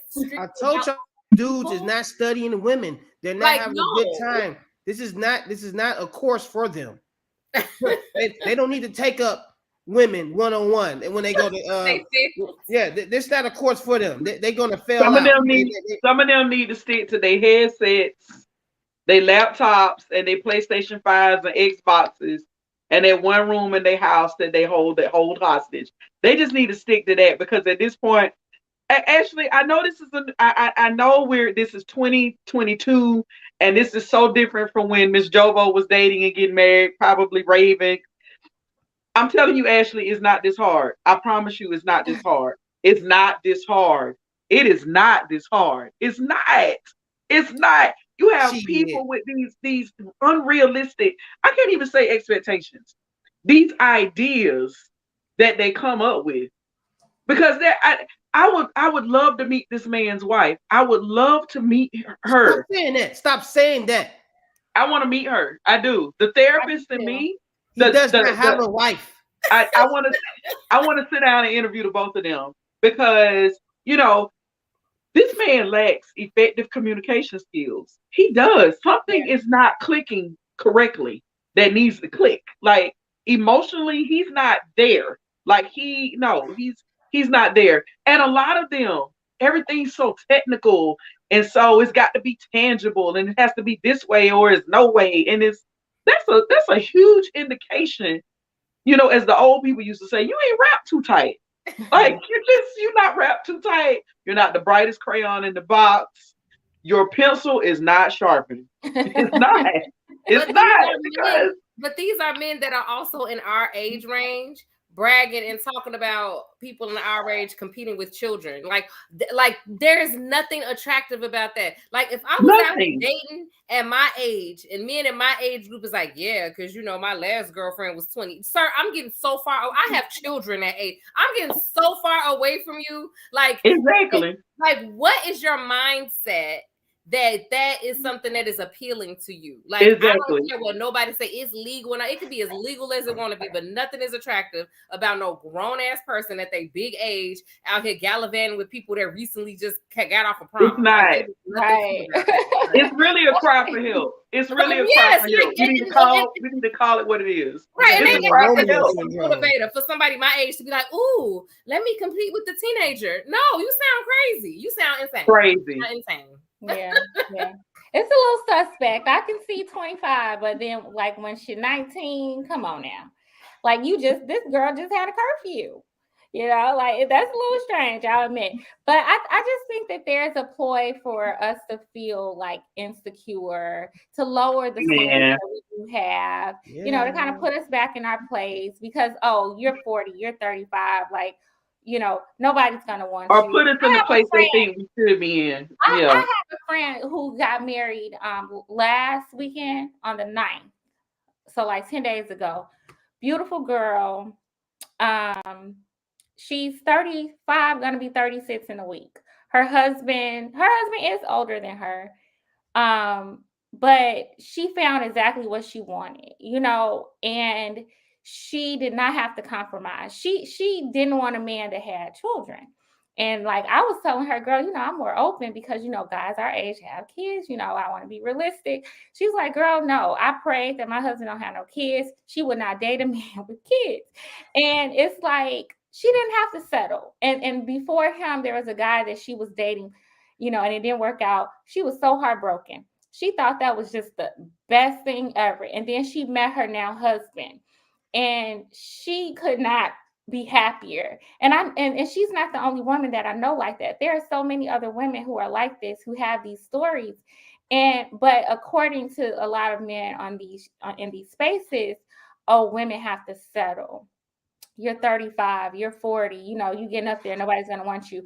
Is it harder? Of course it's harder. I mean, just dating is hard when you're a grown person because you got to go to work. Me, I don't say I hate dating, but it takes effort, you know, because I work all day and all that.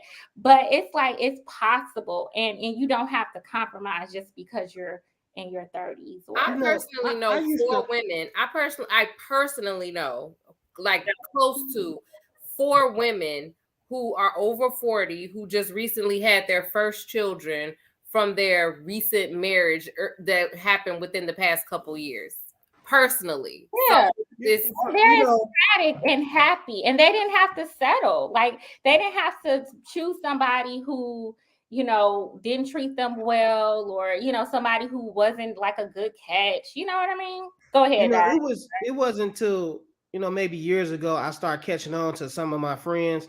We'll go out and they'll just be looking at women like, oh nah, she stuck up. I ain't gonna look at her. They used to always call the more mature dressed, the older woman stuck up because they knew they had no chance in hell to get her. So, you know, they already like, oh, she stuck up. I ain't gonna shoot my shot. But then they just migrate to the little girls and start dancing with the little immature, half naked girls that's, you know, just out having fun. That's young and, you know, young and dumb, what you want to call it. But it just amazes me how many, and I say that to say, I doubt any of these men that's on these panels, on these shows, when they're out in public amongst women, and we all go out, we see how these men are now interacting with women. They just standing off to the wall, right? We see it. These men ain't even trying to talk to the women. They on these panels, like venting, having these these tantrums, talking about what they don't want and what they don't like. But you put them in a social environment with these women, they not going to say anything. They're not going to say nothing. They just going to be standing on the goddamn wall with their little drink. Yeah, it's so this you know like, why, right? You know why? Intimidating. Because it's scary. Because the older, mature woman, right? Put them in the place real quick. She's not going to just ask you, you know, just these playful questions. Women who really, women who are really about their business, they're going to ask you, how do you invest in yourself? And see, when your constant ammo is, I'm attacking you and I'm attacking you and I'm attacking you, you don't know ish about yourself. So then when the mature lady comes along and she's challenging you to challenge self, oh, now she's stuck up or she wants too much from me. She's just asking you about who you are. But guess what? That's the kicker. You don't know who you are because you spend all your time criticizing women, something you know nothing about, criticizing women all the time. You learned a lot from them about yourself. Yeah, you know more about Black women who curve you than you do about yourself. Yeah, it's just really, it's so interesting that so many men spend so much time talking about the women that they don't want, or talking about what they think so-called high value men want. You know, like you're not even high value. And then it's like you're talking about what you think they want versus what they really want. It's just kind of weird. Like I know older men who do very well for themselves, and they want smart women. They want women who work hard to meet their goals. They want, you know, there's one guy he's a lot older than me, but he's not trying to date no 20-year-old. He was like, there's nothing that we can connect on. You know, like if you're trying to marry somebody and spend the rest of your life with, you got to kind of look past the physical. The physical fades. You know, eventually that 20-year-old is going to be a 30-year-old and then a 40-year-old. And that woman that doesn't have kids, you know, you're going to give her some kids, and she's going to be a woman that has had kids, and her body is going to be different. So it's like there are men out there who, of course, want attractive wives, right? But they also want wives that they're mentally and spiritually compatible with. So every conversation they talking about coochie. They ain't ending and beginning the conversation with coochie. And they're not ending and beginning the conversation with coochie. They talking about life. And the men in these spaces, the more I log in, the more I stay on my phone and on Facebook, you start dividing them up. Okay, he leading with coochie, so you already know he ain't ready. Separate, putting him over here. And then the ones who actually talking about life and goals and what they offer to themselves and what they could potentially offer to a woman. And they actually have goals. They have nothing to do about nailing you to a bed or making you have a mop because your hand's smaller than his. None of that kind of nonsense. They're actually talking about things that we have conversations about in real time and in real life. People who are secure and they know who they are versus when you gonna give me some. Oh, you don't give me some. But or to your both wall. of y'all's point, that's exactly what I was about to say. To both of y'all's point, that is what it's all about. Like if you exactly to the conversations, that is what dominates. Like they're not talking about having. That's why I say it's all disingenuous, right? Because men social and culturally, men are the ones who propose marriage. So for them to be having all of these conversations about women not being married and this and that, and they want these kind of families, and women are not letting these kind of families happen, and they are not out here proposing to women, they are not marrying women. So it's like you're full of it. And then they are here talking about your walls, Cannon. They are here talking about your walls. The argument is always that the women aren't good enough. But listen to what's actually happening, right? Again, to both of y'all's point, there is nothing that a 40-year-old man has in common with an 18 or 19-year-old. They don't have anything mentally in common. They are not out here marrying.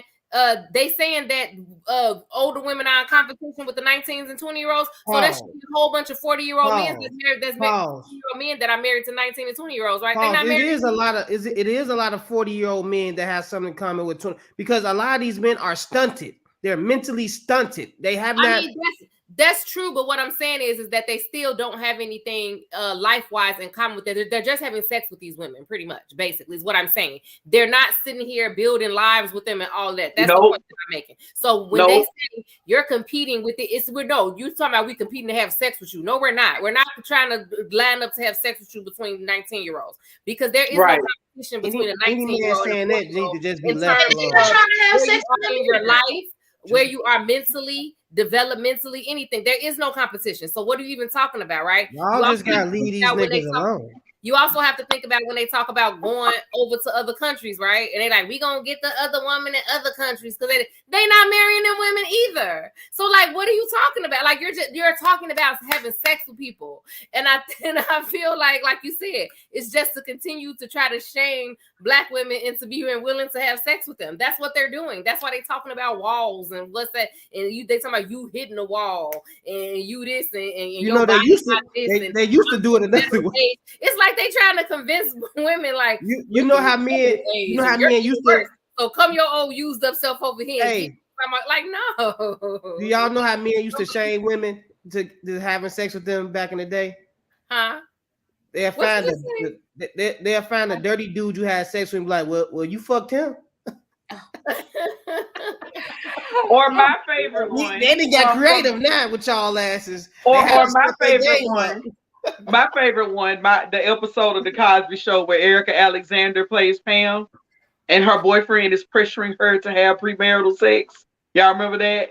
And he starts talking about, well, you say you love me, but then you don't want to show it. And then he goes into, what was the girl name, the character? Shanika Watkins. Well, Shanika said she'll do this and that, trying to make her feel bad. And they spent a whole half-hour show with Pam contemplating about, am I enough? Can I be Sly's girlfriend? Yeah. Is he going to go with Shanika Watkins? And it's just like, even on television, y'all gotta make Black women question their worth. These niggas are more creative than a white man is to oppress us. To get when they try to get some Gucci, boy, they come up with all types of stuff to get y'all. It's just absolutely. I mean, it's just obvious because a lot of these men wouldn't be dating. Like he said, Rihanna's hitting the wall, and she's. I'm like, you would love to have Rihanna. You can't even be in the same room with Rihanna. That's just like when Kevin Samuels talking about Beyonce. Is what he say? She at 8. Boy, if you don't go sit down somewhere, like stop. Like, who are You you? look Like, like a whole y'all are person. crazy. You know why they but other than Riri, you know why they mad at Riri, right? They mad because what is it? What's the other stuff you hear them talk She about? ain't married These and she boys having a need to pull baby. up their pants. They need to stop rapping about this and that. And she done went out and got a rapper. Okay. She done went out and got a rapper. She dating the rapper. And they looking at him like, oh, well, why she ain't picking one of us? Why she pick him? Okay. Why she pick him? Why she pick him? Okay. No, Okay. I Or told like my husband, Sierra I and Russell. Like said, like Sierra and Russell. Sierra prayed for a man after that horrible relationship she was in. And guess what happened? She got her man. So now when you unhappy with your life and you see somebody else winning, this how you separate the people who for you and the haters. The haters be like, I can't believe he picked her. I'm just in they all disbelief. How did this happen? You Yeah. know, But just it's horrible. just so weird because think about It and is weird. I don't want to talk too much about the whole Sierra thing. Like, okay, so their thing is why would he, he's like cream of the crop. Why would he choose a single mom? She's damaged goods. So that's their thinking. But my thinking is, okay. But you living with your baby mama. Ain't put no ring on it. Like I'm trying to understand why you wouldn't want Elon Musk to be the next baby daddy. Over 60% of men in our communities, Black men, contrary to what Kevin Samuel says, by the age of 30, have children. So it's like most of them, not all of them, but most of them do. So it's like you all have the same baggage. So it's just like it just seems really hypocritical to me. No, I said if these men ain't stop got listening to these nothing else, niggas. if they have nothing else, they have audacity. Boy, listen. It's on sale in bulk. Sierra, Oh, listen. it's like she, I hear men talk a lot about women's choices, right? Not taking accountability. And so, okay, Rihanna made some bad choices in her past with Future, right? Apparently, from what Sierra. Sierra, yeah. Rihanna. You said Rihanna, but you talking about Sierra, yeah. Yeah. But she learned from them, $1 billion and difference. now she chose somebody better. So it's no. Actually, I'm gonna go deeper. Yeah, Sierra was out here doing what they do all the time, living her best life, dating guys, wearing certain things, getting attention, just like they get from some of these women, right? And then lo and behold, okay, they don't wore themselves out in the street. Like, no, just like Darwin said, the mature lady who's dressed a certain way at happy hour, she ain't checking for you. She good wife material, but she ain't checking for you, your 3 baby mamas, and your 8 kids. She's not. But guess what happened with Sierra? She got her Prince Charming and had a baby in tow. Now you hating on her because she was out there giving that same quote unquote masculine energy and dating and trying to get her life back together, and bam, she got blessed. Guess what? You still what? You still got your 3 baby mamas. You barely paying child support. You complaining about life.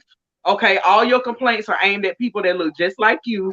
Okay, so if I'm not working on myself, what's my ammo? What's my ammo, y'all? I'm gonna pick on somebody that look like me. Yeah. So I'm mad because Sierra is the female version of me. She's single, she dating, she out here making songs, shaking her stuff, whatever. I'm single. I'm out here bedding women. But guess what? Guess what? She got somebody to come home to at night. Guess what? They don't have. They ain't got that. Ain't got that. Because see now, it's funny because now it's shifting. Because actually, just like with you, just like your friend, she knew she didn't want a man who had kids, right? She knew that. Guess what? Women got options. They got options just like men do, and that's what's scaring the heck out of them. I talk to my guys to keep all y'all the time. from seeing that, I'm gonna tell y'all how awful y'all are. I tell my guys all the time, go get you a wife, and this I preach this to them. I say you need a wife because I don't want you to die alone. Like I start feeling like I have to look out for my guys. Like some of my guys ain't got kids. They ain't got no woman that's we gonna get old. You know what I'm saying? And I don't know what these men talking about. Women hitting their wall at 30. But these older women are taking care of the older men more. You know what I'm saying? Ain't no older man taking care of a woman. It's the woman taking care of the men. So I be telling my guys all the time, hey, while y'all talking all this stuff about these Black women, guess what? You're gonna need a black woman to take care of you. And when you don't Yeah. have it, where you gonna be at? Listen, just saying. So all this untrue stuff that these men want to speak about black women, and they want to live in a delusion about it, they can go ahead and live in a delusion and play till they get 60. And guess what? They go die alone and unhappy. Yeah, it's weird. Like I was on one of these shows and I hate to keep mentioning it, but the LaPeef show, that's the only other show I've been on. And I mentioned to Anton, I have options. He was trying to, criticize me for being single and, you're not married. Something must be wrong with you. You need to listen. You need to take my course and listen to Kevin Samuel so you can get you a man. And so I was just like, no, I have options, and I have had options. And then they tried to, really, it was disrespectful, and I wish I had said something about it at the time. But they insinuated that, these men that are your options are just using you for sex. They just want you. They just want you. I forgot his exact words. How the fuck they know? But they met these dudes. And then somebody in the comment section was like, they just want to bend you over. And I was just like, that was just such a ploy. Because they just want to bend you over. So they trying to put that off on them. So you won't pick them. And so they can be that much closer to, so they can be relevant to the dude that you talking about. So they can fit in one little boat. Like if you go date him, you might as well date me because all he won't do is bend you over. Like, yeah, whatever. That ain't gonna work, buddy. To value me. It's that, just trying to make women feel like, you're not married. I validate you by offering you this hand in marriage. And if you're not married, man, we perfect. We have nothing to change. You just have to find us. And if you haven't found us, then that must mean you're not good enough. And I was just like, that is, and then to assume that these options that I have are just trying to sleep with me is really the value of me. And it's like, to me, it's so narcissistic. Like, because a man may be trying to do that, that means that I'm willing to do that's it. All, like, that's right. And that's all that you worth. Like, that's the only thing that they see in you is bending you over. Like they didn't see how intelligent you are or none of that, or how caring you are, none of that. All they see is an ass. Like all men ain't like that. And know what you should have told them? You should have been like, well, I like to be bent over. So now what? You know what I'm saying? Like, and of course, I would hope they do want to bend me over. Shit. Let's get with the pound cakes. So yeah, it's just that. And Chaotic Truth actually tried to do that with Courtney on this same very show. He asked her to show her ring. And because she was hitting on some points that he couldn't address, and so hold up your left ring finger, and it was just like to diminish the woman, like, oh, look at you, you're older, you're this, you're that, and it's your job, it's Rihanna's job to keep ASAP Rocky now because she's 40, so and he got options. And I'm like, well, first I don't think he got options, but you know what I mean? It's really, really I don't know. It's just pathetic. It's crazy. It's crazy because they could just be comfortable with what they're doing, where they are, and if they're gonna get married, they'll get married eventually if that's what's meant to be. If not, then guess what? They won't get married. I hope she don't marry him and go marry somebody else. That'll piss him off. Oh yeah, big time, big time. Hope she marry a white man. Darwin. I doubt she do that. You are a fool. But I also wanted to point out that part. Jump off a bridge. Did y'all get that part about like, okay, so start killing themselves? No, we don't want that. No, we don't want that. No, we definitely don't. No. Hey, if Rihanna went and married a white man after she had ASAP Rocky baby, niggas will start jumping off bridges. No. We don't want that. They lose their motherfucking bad, boy. They like, see, I told you, look what she did. No, we don't want crazy. That. He would. But I find it interesting that he also was just like, men are animalistic. It's in our nature. It's our right to sleep with a lot of women. And so if you're married to us, it's your job to try to keep us. And I do believe we got a part to play as women, right? You can't get lazy in your relationship, just like we don't want men to get lazy in the relationship with us. But I would not want a man that I have to keep from cheating. You know what I mean? Like, you want to be out there holding around, you need to just go. You know what I mean? Like, I would. Well, because you literally can't keep somebody from cheating. Somebody want to cheat, they're gonna cheat. Like, cheating all is behavior is a choice. Exactly. That is a choice that the person is making for themselves. You can be happy in love like behavior. today on Tuesday, and somebody might cheat on Thursday, and you cannot internalize that to the point where it's like, oh, I made them go do that. That ain't how life works. Right. That's what I mean. Like, people are doing that because that's who they want to be. Like if either somebody wants to be that person or they don't want to be that person. It's nothing. And I don't want to take accountability for the fact that I messed up. Like, I broke a vow, or I broke a covenant, or I broke my promise. That's the whole thing. Because the other thing in that whole world, they don't want to be wrong about nothing. Because the promise should be more so to yourself. It shouldn't even be to the other person. It should be, okay, I'm making this vow. This is the commitment that I'm making. This is what I'm doing. So the duty that we talked about before. Exactly. I said I was going to do something, and I'm going to do everything in my power to do it. Okay, not because it's this person, but because this is what I signed up for. Correct. All right, y'all. Caller, okay? I'm sorry. We got a caller. Caller, go ahead, introduce yourself. Yeah, my name is Russ, and I see y'all talking about a subject matter that's really kind of sensitive. You heard? Okay. What do you want to add? Yeah. I want to add that it's every man's birthright to have multiple women. And how do you figure that? It's been like that since day one. How is it his right? What do you mean his right? It's in his birthright to be like that, especially if he's financially stable. But what do you mean birthright? What does that mean? Who gives you this birthright? A birthright is something you're just born with. What do you mean by that? Well, let me ask you a question. Well, why is it that there's men out there with multiple baby mothers? Wait, what? Why? Because of poor. Why are there women out there with multiple baby daddies? Poor choices and lack of self-control, and because of people who think like you that, oh, I'm a man, I should be able to do this. But there's also women who have multiple baby daddies. So what is the point? And people just don't wear condoms when they need to. Let's just, we're gonna be basic about it. Having babies with women you complain about isn't a goal, isn't an accomplishment. No female wants to date a dude that can't get chicks. What? And that's a good fact. Okay, so women have certain things that we like, just like men do.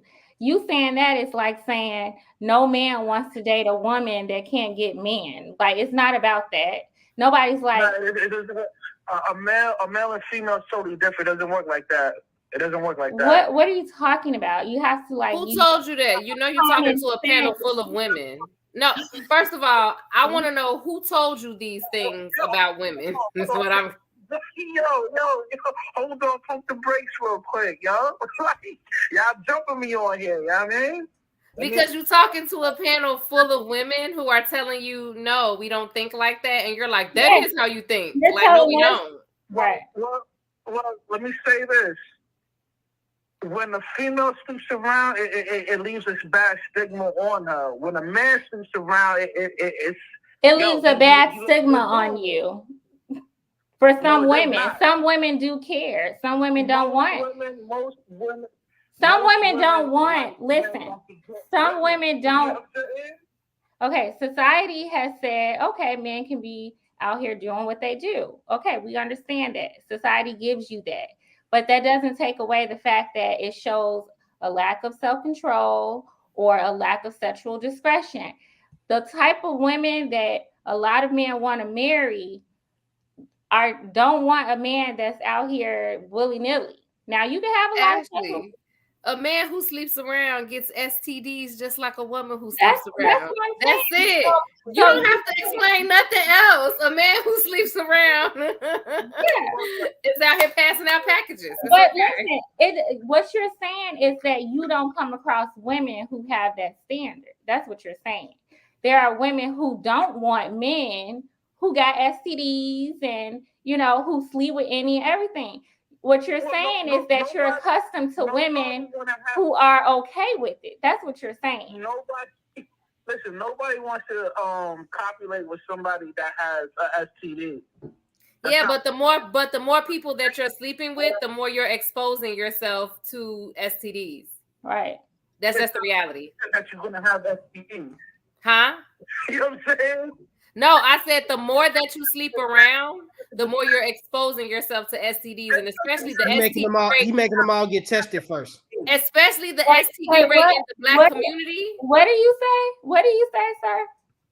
He making them all get tested first. Guy sleeps around does not mean he automatically has STD. Okay, I didn't say automatically. I said a man who sleeps around is more likely to have STDs. Exactly. That's just the reality. So you meet a woman today, and she finds out that you sleep around. Her thought, if she's smart and has any type of self-worth, will be, oh, wait a minute, this dude probably has some STDs. Right. And it's just like someone who's a criminal is more likely to go to jail. It doesn't mean that they're going to go to jail. Some people get away with crime, but if you're committing crime, you're more likely to go to jail than people who are not. Same thing with people who are sleeping around a lot. You're exposing yourself to more STDs just by the number. Just by the number of people who are walking around here with STDs. So the more people you sleeping with, the more you're exposing yourself to it. And y'all not going to the doctor. So I don't care what you're talking about. And you're not testing people before you sleep with them. And you're not using condoms. So do you want to get married one day? No, I'm not an advocate for marriage. Anybody who gets married is a sucker. Oh, okay. But a man who sleeps around with a lot of women who he doesn't deem worthy of marriage is not a sucker. It's almost like these jokes write themselves. Hold on. Why are men that get married suckers? Yo, let me speak real quick. A man that's able to sleep with multiple women, he has some type of value. And a female's not just going to sleep. Okay, listen. Any random dude. Listen. Wait, let him finish. Let him finish. I would like to hear his ideas on this. This is interesting. Yeah, go ahead. It's not just athletes sleeping around and getting chicks like that. There's normal dudes with normal bread that does the same thing. Okay. So caller, do you feel like your value as a man lies in the fact that you sleep with multiple women? Is that what you're sharing? Yes. That's not what I'm saying. Yes, it is. Okay, no. Okay, so I'm just asking. I just want to hear from you. What when you say that you render to the fact that men who sleep with multiple women, that's like a value. Like that makes them valuable. You literally just said that, right? I told y'all these niggas don't be knowing what they be talking about. Stop listening to them. Well, let him speak. Let him speak because he did call in. I just want him to answer. Caller, can you clarify or provide some kind of details behind that? The man that's able to sleep with multiple women, yes, that guy is somewhat of a valuable dude because it's not easy to smash random. It's very easy. If you hit them, it's easy. So what else makes this man valuable to? Exactly. Who is that valuable to? Do you think I find it valuable that a man can sleep with another woman? How does that bring value to my life? Wait, what do you say? You guys are being disingenuous. Like it's easy to smash a lot of women. It's not easy to stay married to one though. Listen, So you're taking the easy route. You're taking the easy route by smashing these low self-esteem women who don't care, who probably just want sex and nothing else. That's cool. That's easy work. That's easy work. No man has a problem getting pussy. No man on earth, even the dirtiest dudes gets pussy. Even the fattest dudes get pussy. Even the brokest dudes get pussy. Niggas that's homeless gets pussy. So how you sitting here saying something is not easy? It's very easy. Don't try to make it seem like getting pussy is hard. You try to act like you got an outstanding job of getting pussy, and you don't. You have it easy just like every other dude that's getting pussy. You're not doing nothing spectacular, bro. If you think you got some pussy and you all happy and you celebrating yourself against some pussy, I really know that you really don't get pussy. Russ, is that his name? Is his name Russ? Russ, what were you saying? Now, Russ, listen. I want to hear what you have to say, but you also have to be willing to listen, okay? So you guys are not even letting me get my words out. Go Like ahead, Russ. everybody is like, like it's like everybody's triggered on what I'm saying, man. Okay, Russ, Go- why? You can go ahead. You can Go go ahead. ahead. We're listening. Go ahead, Russ.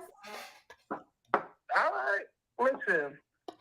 It is not easy for the average dude to bag a chick. A chick is not just going to sleep with any dude. A dude got to bring some type of value into whatever he's dealing with that chick at the moment. You know what I mean? Whether if he's aesthetically inclined, or he has some money, or he got an ill mouthpiece. You know what I'm saying? Okay. And if the dude is able to sleep with multiple women, he get a high five for that because that is not an easy thing. You know what I mean? Listen, Well, That's easy for me. I have a question, Russ. How old are you, if you don't mind me asking? How old are you, Russ? About to say 53.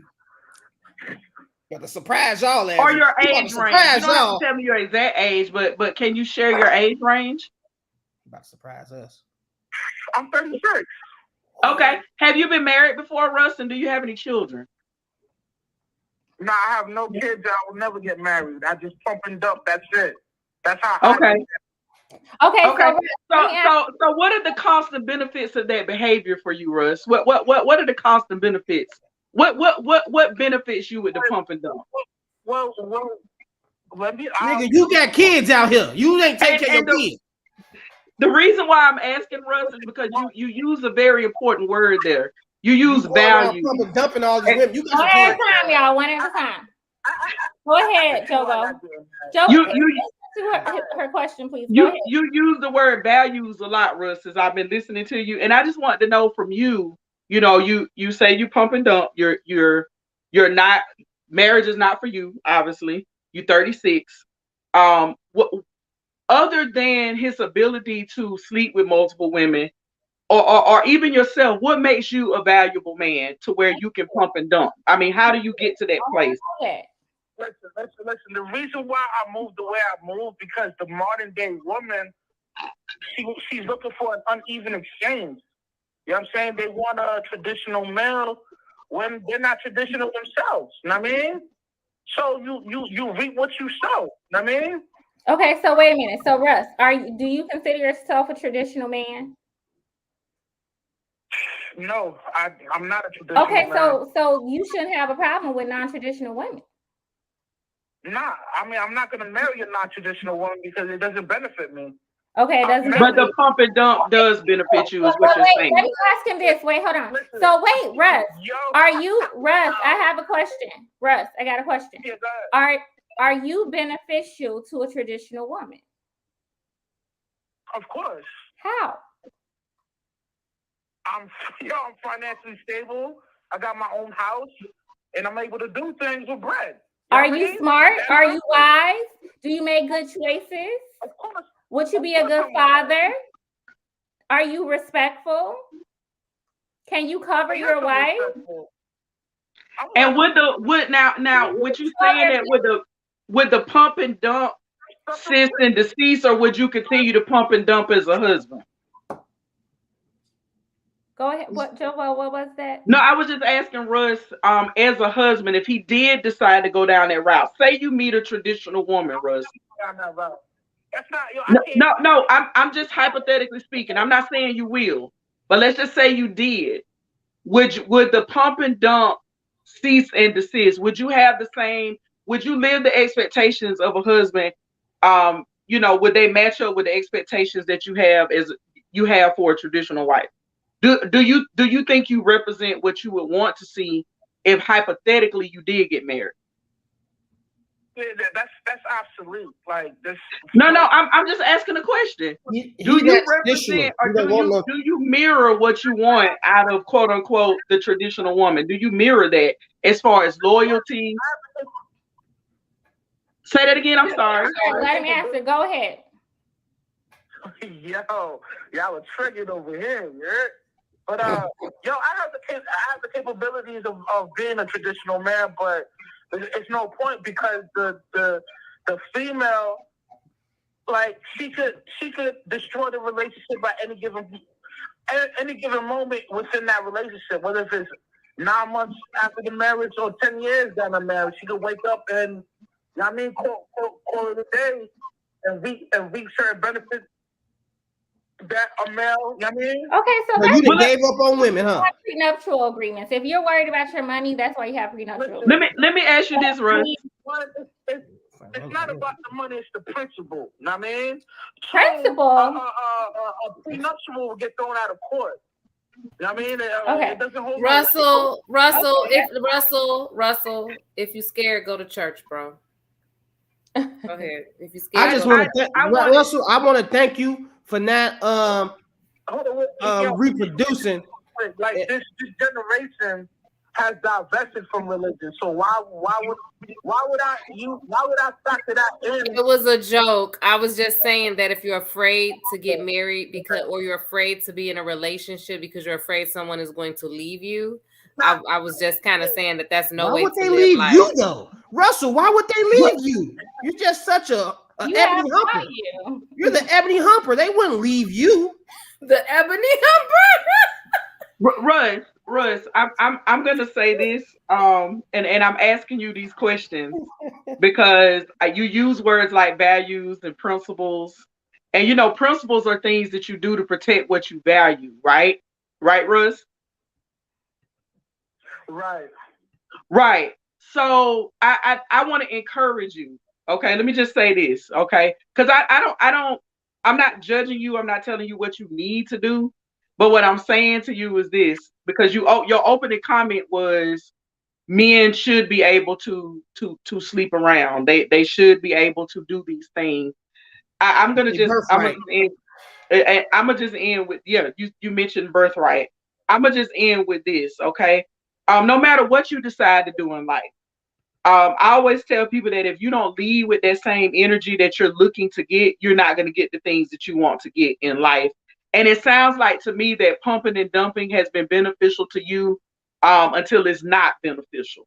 Okay, so I think that if you're looking for, and you may not even want to marry her, maybe you want her to be someone who's a long-term companion, whatever, or maybe you're not looking at all. But I'm just saying that in all that you do, if you're going to value it and you want somebody else who's involved, if you want them to value it, if you want them to be a person of principle, it might be a good idea for you to show up that way as well. Because if you're not going to get what most people expect more from other people than what they actually do for themselves. And I think you probably heard me mention that earlier in the show. Let me interject real quick. What you're talking about doesn't even exist. The stats even prove it. 50% of marriages end into the divorce, and 75% of the time is the woman that initiates the divorce. My man. Okay. Well, I mean, I've been married for almost 18 years, so I'm not an expert or anything, but I can probably share with you what it's like when you have unrealistic expectations when you're dealing with another person. And a lot of times those marriages end because of the lack of the unrealistic expectations that people have for each other. Or Russ, not just unrealistic expectations. People don't manage their expectations. And I mean, I'm not shaming you for pumping and dumping. If that's what you want to do, if that's beneficial for you, then go right ahead. But for you to say that that can't exist and that's why you don't want to do it, that's a little far-fetched because I've been doing it for a long time. Marriage, it can actually work. You just have to manage your expectations. Not into this. Marriage is not for the weak. No, I can't hear him. What did he just say? What did you say, Russ? Nothing. But Russ, what did you say, Russ? He said not in today's generation, but you're looking at a panel of married people. I mean, I'm married, Russ. I have no children out of wedlock. I have one child. I've been a stay-at-home wife. I'm a career mom. My husband, infidelity, stuff like that. We've never had to deal with that. So I'm just sharing with you because I know a lot of y'all complaint sometimes is that these women don't exist. Well, you talking to a woman where this exists. Yeah. So I'm trying to give you some insight. Look at Jomo with the free therapy tonight. Yeah, I'm trying to give you some insight that a lot of times, Russ, we want things from people that we don't even give to ourselves. Exactly. And that's all I'm saying. Yeah, Russell. Like you see this heel right here. I ain't here to shame you, brother. I'm just trying to give you some insight. You have to be accepting of this too. Maybe you can't find a person to marry you. Yeah. To Jovo's point, you see the two heels. You see, we got the same. That's because we're married. Like we're married. So I'm actually his wife, and he's my husband, and we're actually married people. So people And are so still it's getting just married these days. Black Yes. people are getting married, Russ. Yeah. I'm just saying. And Russ, I'm gonna tell you this too. A large percentage of Black people where I'm from, they're married, and a large percentage of them, they either had their kids together before they got married, or they had kids after they got married. So I think what you might want to do is broaden your horizon, maybe outside of the city where you're from, maybe outside of the culture that you're used to, so you can get different perspectives, because you never know, Russ. You can visit one of these places, brother, and it will blow your mind about the pump and dump. It might blow your mind about what you expect from women. I'm just saying. Somebody. I'm just saying, Russ. I ain't shaming you for what you're doing, but it's that sometimes when we get so centered in one behavior, we have such a narrow assessment of things, and that's why we continue to do what we do. Yeah. No. Actually, of course, we're not saying if he wants to hump and pump, that's cool. But you cannot put out this rhetoric like it's no successful marriages, and all the guys that are getting married are suckers and they fell into a trap and all this stuff, because that's just not true. If you have had no luck in finding a woman that you want to marry, then I'm sorry for you, but it's just not true. And yes, 75% of marriages do end by divorce because the woman initiated, but that means they just wanted a divorce. They just wanted to leave a bad situation. That does not absolve the husband from anything just because the woman initiated it. Let me. What'd you say, Russ? What'd you say? Go ahead, Russ. Go ahead. So we can. If it was a 75% chance when you walk out your house, right, and you were supposed to get shot, what would you do? I'm gonna be in that 25% that don't get shot. Right. I'm gonna look at how I move, Russ. I'm gonna look at how I move. Like in certain places here in Atlanta, I don't frequent, Russ. Exactly. I'm gonna strap on my bulletproof vest and go on about my day. I'm not gonna be stuck in the house, scared to leave out. Like I said, marriage is not for the weak. I'm not gonna live out of fear and limit my life to 4 walls to be stuck in the house all the time because I'm too scared to go out. I'm gonna strap it up. I'm gonna put on my bulletproof vest and I'm gonna get it going. That's life, Russ. I think what we're trying to communicate to you is that you can be a part of the problem or you can be a part of the solution. Okay, so you can sit and complain all day about women this and women that. Listen, I'm not complaining. But okay, Russ, let me finish. But you have a very negative. Listen, Russ, listen. But listen. You're talking about the fact that a lot of marriages don't work out. You're not offering solutions. You yourself are not trying to learn anything from the 4 married people. He contaminating all the single women that want to get married. There are literally 4 married people on this panel who have been married for several years. One who's been married for almost 2 decades. And as opposed to trying to listen to learn something, you're saying, oh, well, it just doesn't work. It does. The statistics say this. When in reality, can I finish? See, nobody would want to marry you, Russ. Nobody would stay married to you because you have a very. I'm not looking for marriage. Okay, well, okay, we understand that, and we heard your reasons why, and they're very pessimistic. And if anybody goes into marriage with your mindset, their women would be divorcing them.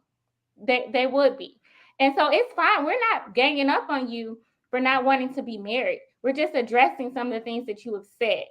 And you started talking about this birthright to sleep around. We asked you about that. You never explained that. I wanted to try to, figure out what you were talking about, but that's neither here nor there. Okay. It is what it is. You don't want to get married, and that's completely fine. We ain't gonna argue with you about it, but you missed a great opportunity to learn about some successful marriages. And I hope that some people are not pessimistic about marriage and realize that there are benefits to it. And if we have people who can come together and learn and get better within it of themselves, they can come together with somebody else and make successful marriages. It's not beneficial it's not beneficial to a weak man. You have men that get in marriages and they don't have a place inside their own marriage. So they feel helpless and they feel vulnerable and they feel like, oh, I'm not getting nothing out of the marriage because they're not putting nothing into the marriage. You have to put stuff into something and let it grow in order to get something out. Most of these men that you're talking about, they get in these marriages and they just like you, they just want to hump. They think sex is gonna be the tool to making everything right, and it's just not. It's a lot of hard work in this. So yeah, you might think I'm not getting nothing out of my marriage, but I'm getting a lot out of my marriage. But listen, even statistics say that men benefit more from marriage than women. So what are you talking about? No, that's a lie. No, go ahead and tell him how you benefit in your marriage, what you get out of your marriage. He say the statistics say that you don't get any benefits from your marriage. So you want to tell them firsthand? Yeah, tell them. Shit, what can I start? Well, I you know that place where a lot of men say they have no room to be vulnerable and speak and be emotional and talk about their problems. I have a woman right at home I do that with all the time. You know, so you know, I get to be the man I want to be, whether it's masculine, feminine, and I don't have to be judged by it. I get the support I want. I don't have to have $1 million to get respect. You know, so I don't have to keep going out finding different women to please me and keep getting let down. I just have one that's going to learn how to not let me down. You know, so I mean, if you want to keep humping these different women and dealing with different personalities and going out having your little adventures every night, you know, and end up getting the STD and dying alone and not having someone to properly cater to you and nurture your dreams and stuff like that, and you think you can do everything on your own, and you're gonna have this fulfilling life, no kids, because you don't have no kids, no wife, no nothing. Like, you know, it's cool for right now. Maybe you was a late bloomer, maybe you would get it when you turn 50, but you know, I mean, it's a lot more to life than just humping. Yep. Pretty soon your humping ain't gonna be humping no more. Hey Russ. Are you still there? Yeah, I'm still here. Okay. I wanted to ask you, did you grow up in a 2-parent home or did you grow up in a single-parent home? Did you observe marriages when you were growing up? And what was your experience with it? Family. Okay, I come from a nuclear family. So what did you learn from them? The main reason why. Listen, I know what a real marriage looks like. You know what I mean? And the majority of these women out here, they don't fit the par for that. Okay, you know but Russ, then I ask you, wait, stop, please stop. I ask you, what makes you appealing and compatible with the type of woman that you would marry? And why haven't you found her? Because there are women out here. That is absolute because I'm not an advocate for marriage. Okay. This goes to low. This goes to low self-esteem because you just said majority of women are not marriageable, right? So that means there is a small percentage of women that you think is, from what you just said, it's a small percentage. And if you're such this great guy, you should be able to get the woman in that small percentage. But since you already gave up on your chance of getting married, you're telling yourself that I can't even get the good women.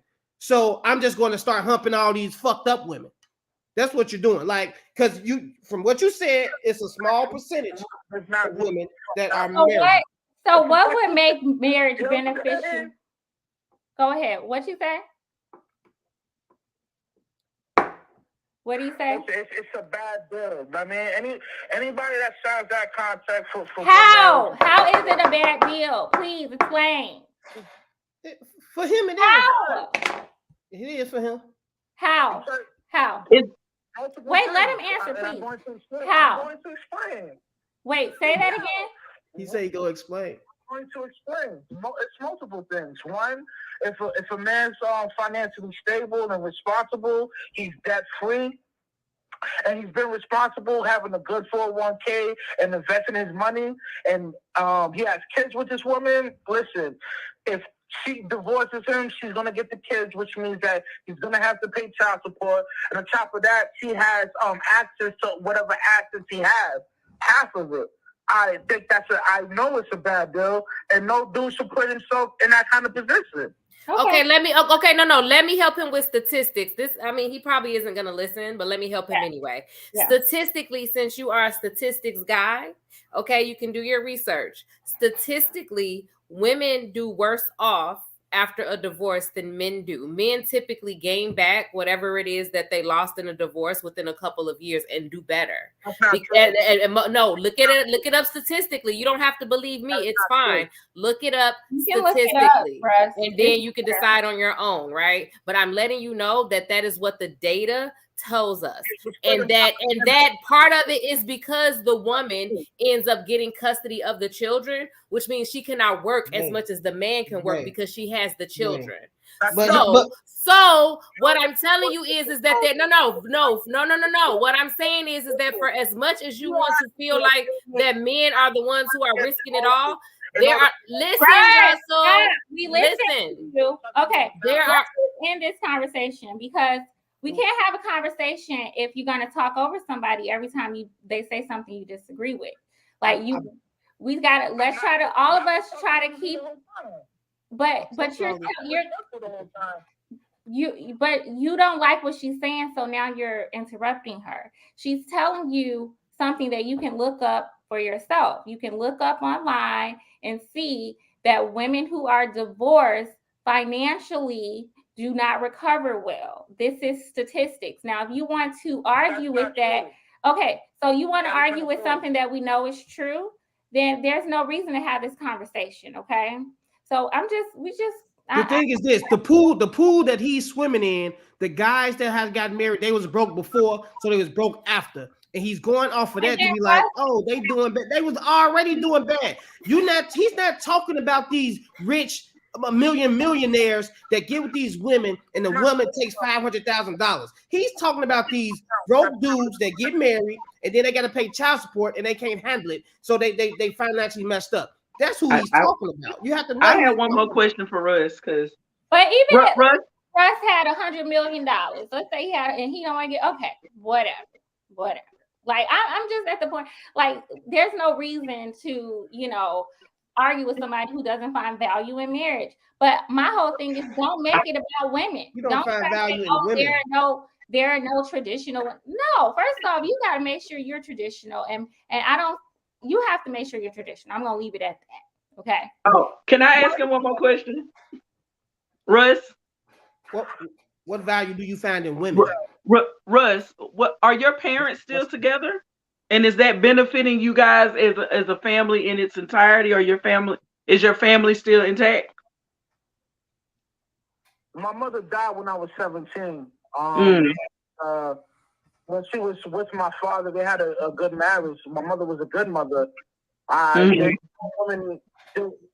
There's no woman in the United States that could be in comparison to my mom.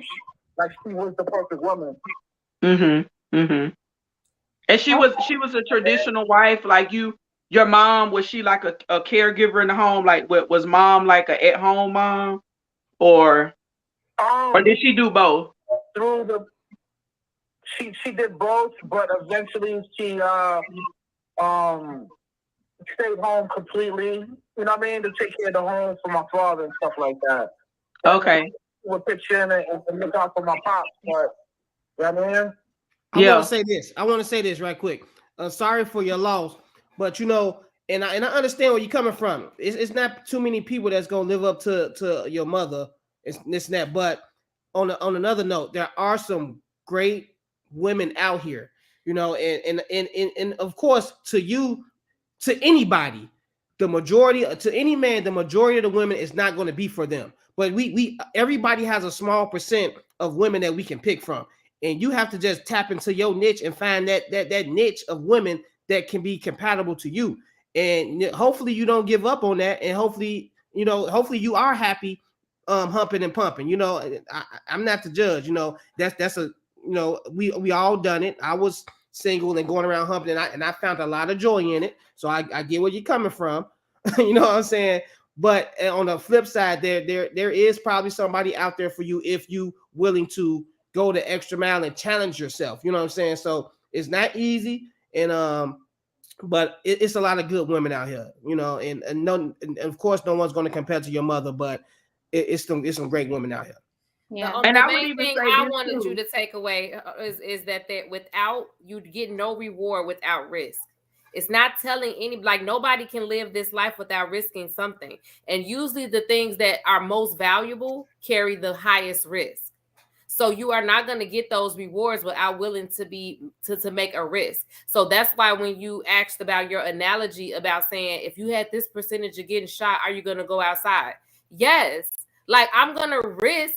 I would risk that because it would be so valuable to me to be able to have the freedom to not be confined. Like, what kind of life is that?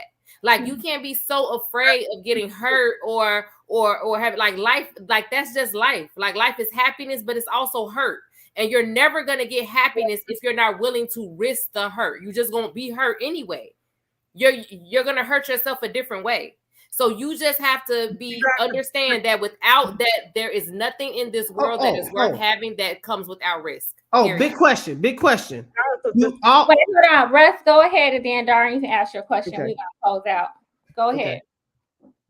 Yeah, okay. You guys are dismissing the fact that, majority of the women in today's time they're ruthless. Know what I mean?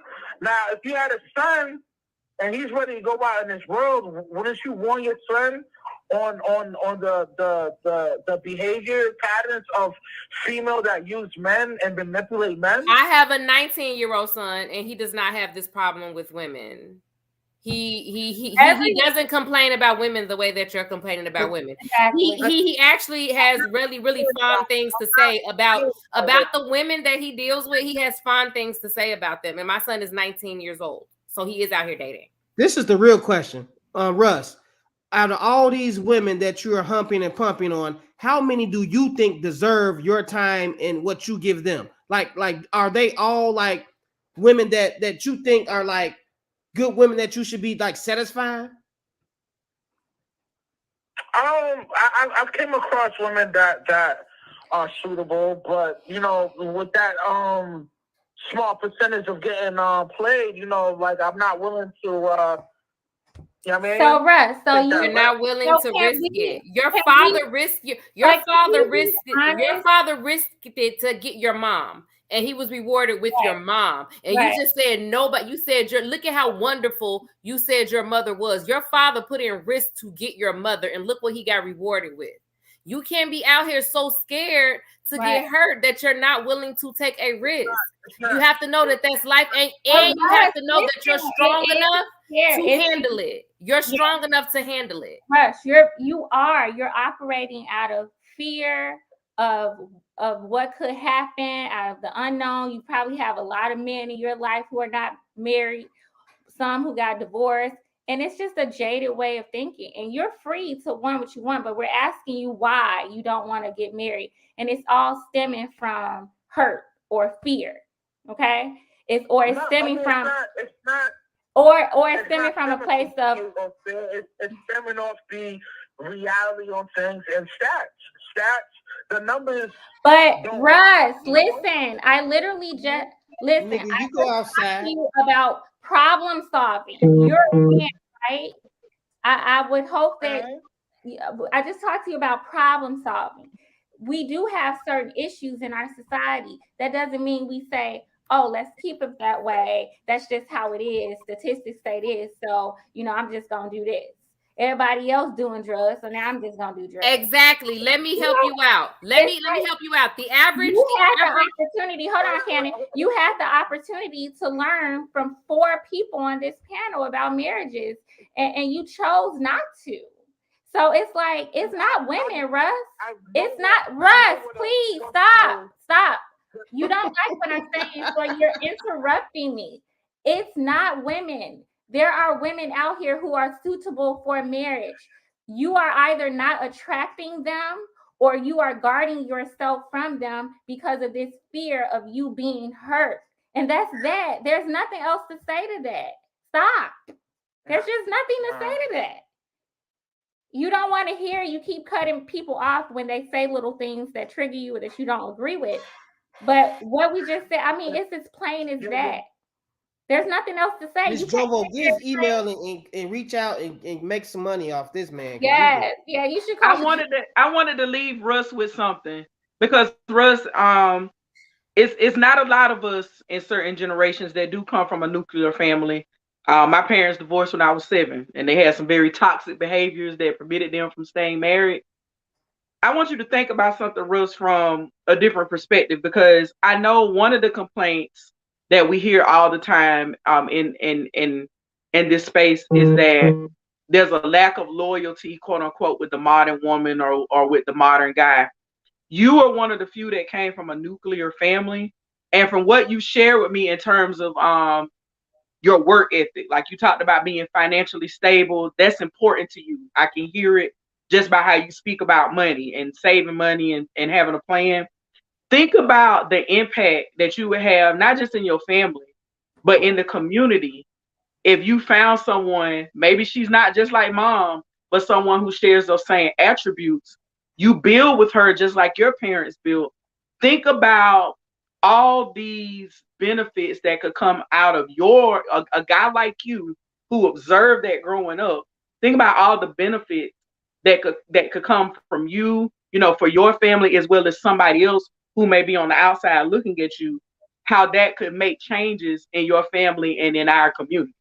I just want you to give that some thought, because I think sometimes people don't understand that marriage, the covenant of marriage, has a purpose behind it. And when you're in a marriage that has purpose, it evokes positive changes, not just within that marriage and within that family, but it evokes changes with everybody around it and the community. So I just want you to give that some thought. Absolutely. Can you understand where I'm coming from with that, Russ? Okay, I'm not telling you that you got a dead set agree with me. I'm just telling you to give it some thought. Okay, give it some thought, and then feel free to call back into the show and tell me what you thought about when you thought about it, when you gave it some thought. A guy like you, Russ, listen to what I'm saying. You grew up with a black man. I don't know what nationality your mom might have been, but you grew up with a man and a woman who raised you, right? Up until you were 17, young adult. You saw a man probably work, right? You working, you saving money, you financially stable. Think about how you can spread that, just that part. If you were to go out here, make consider marriage, okay, and build with somebody like that and keep that going. And think about that. Because we say a lot. That's that 20, but that 80 is what we actually do, right? And you strike me as somebody who want to see some changes in the Black community based on your opinions about women, relationships. So I guess I'm asking you to kind of put your money where your mouth is. If you want to see change, the best way to see change is sometimes be the change you want to see. I'm just saying, Russ. And there's 2 things that I just want to leave you with after Ms. Jovo just gave that excellent point, right? Is that when that you take that, what she just said, and trust yourself, right? You have to trust yourself, one, that you're going to make good decisions in the person that you choose and the situations you choose to put yourself in. And then you have to trust the second part of is that if life does what life does and becomes unpredictable, that you are strong enough and smart enough and capable enough of handling it.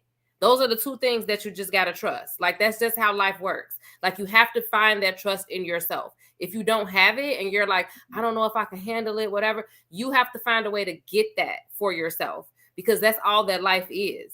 Like, you have to know, for one, that you will make the proper choices. And then the other part of it, since we don't control other people and life just is going to do what life does, you have to trust yourself to know that you can handle it. Those are the only 2 things that you have to do, and you'll be fine. Like, I promise.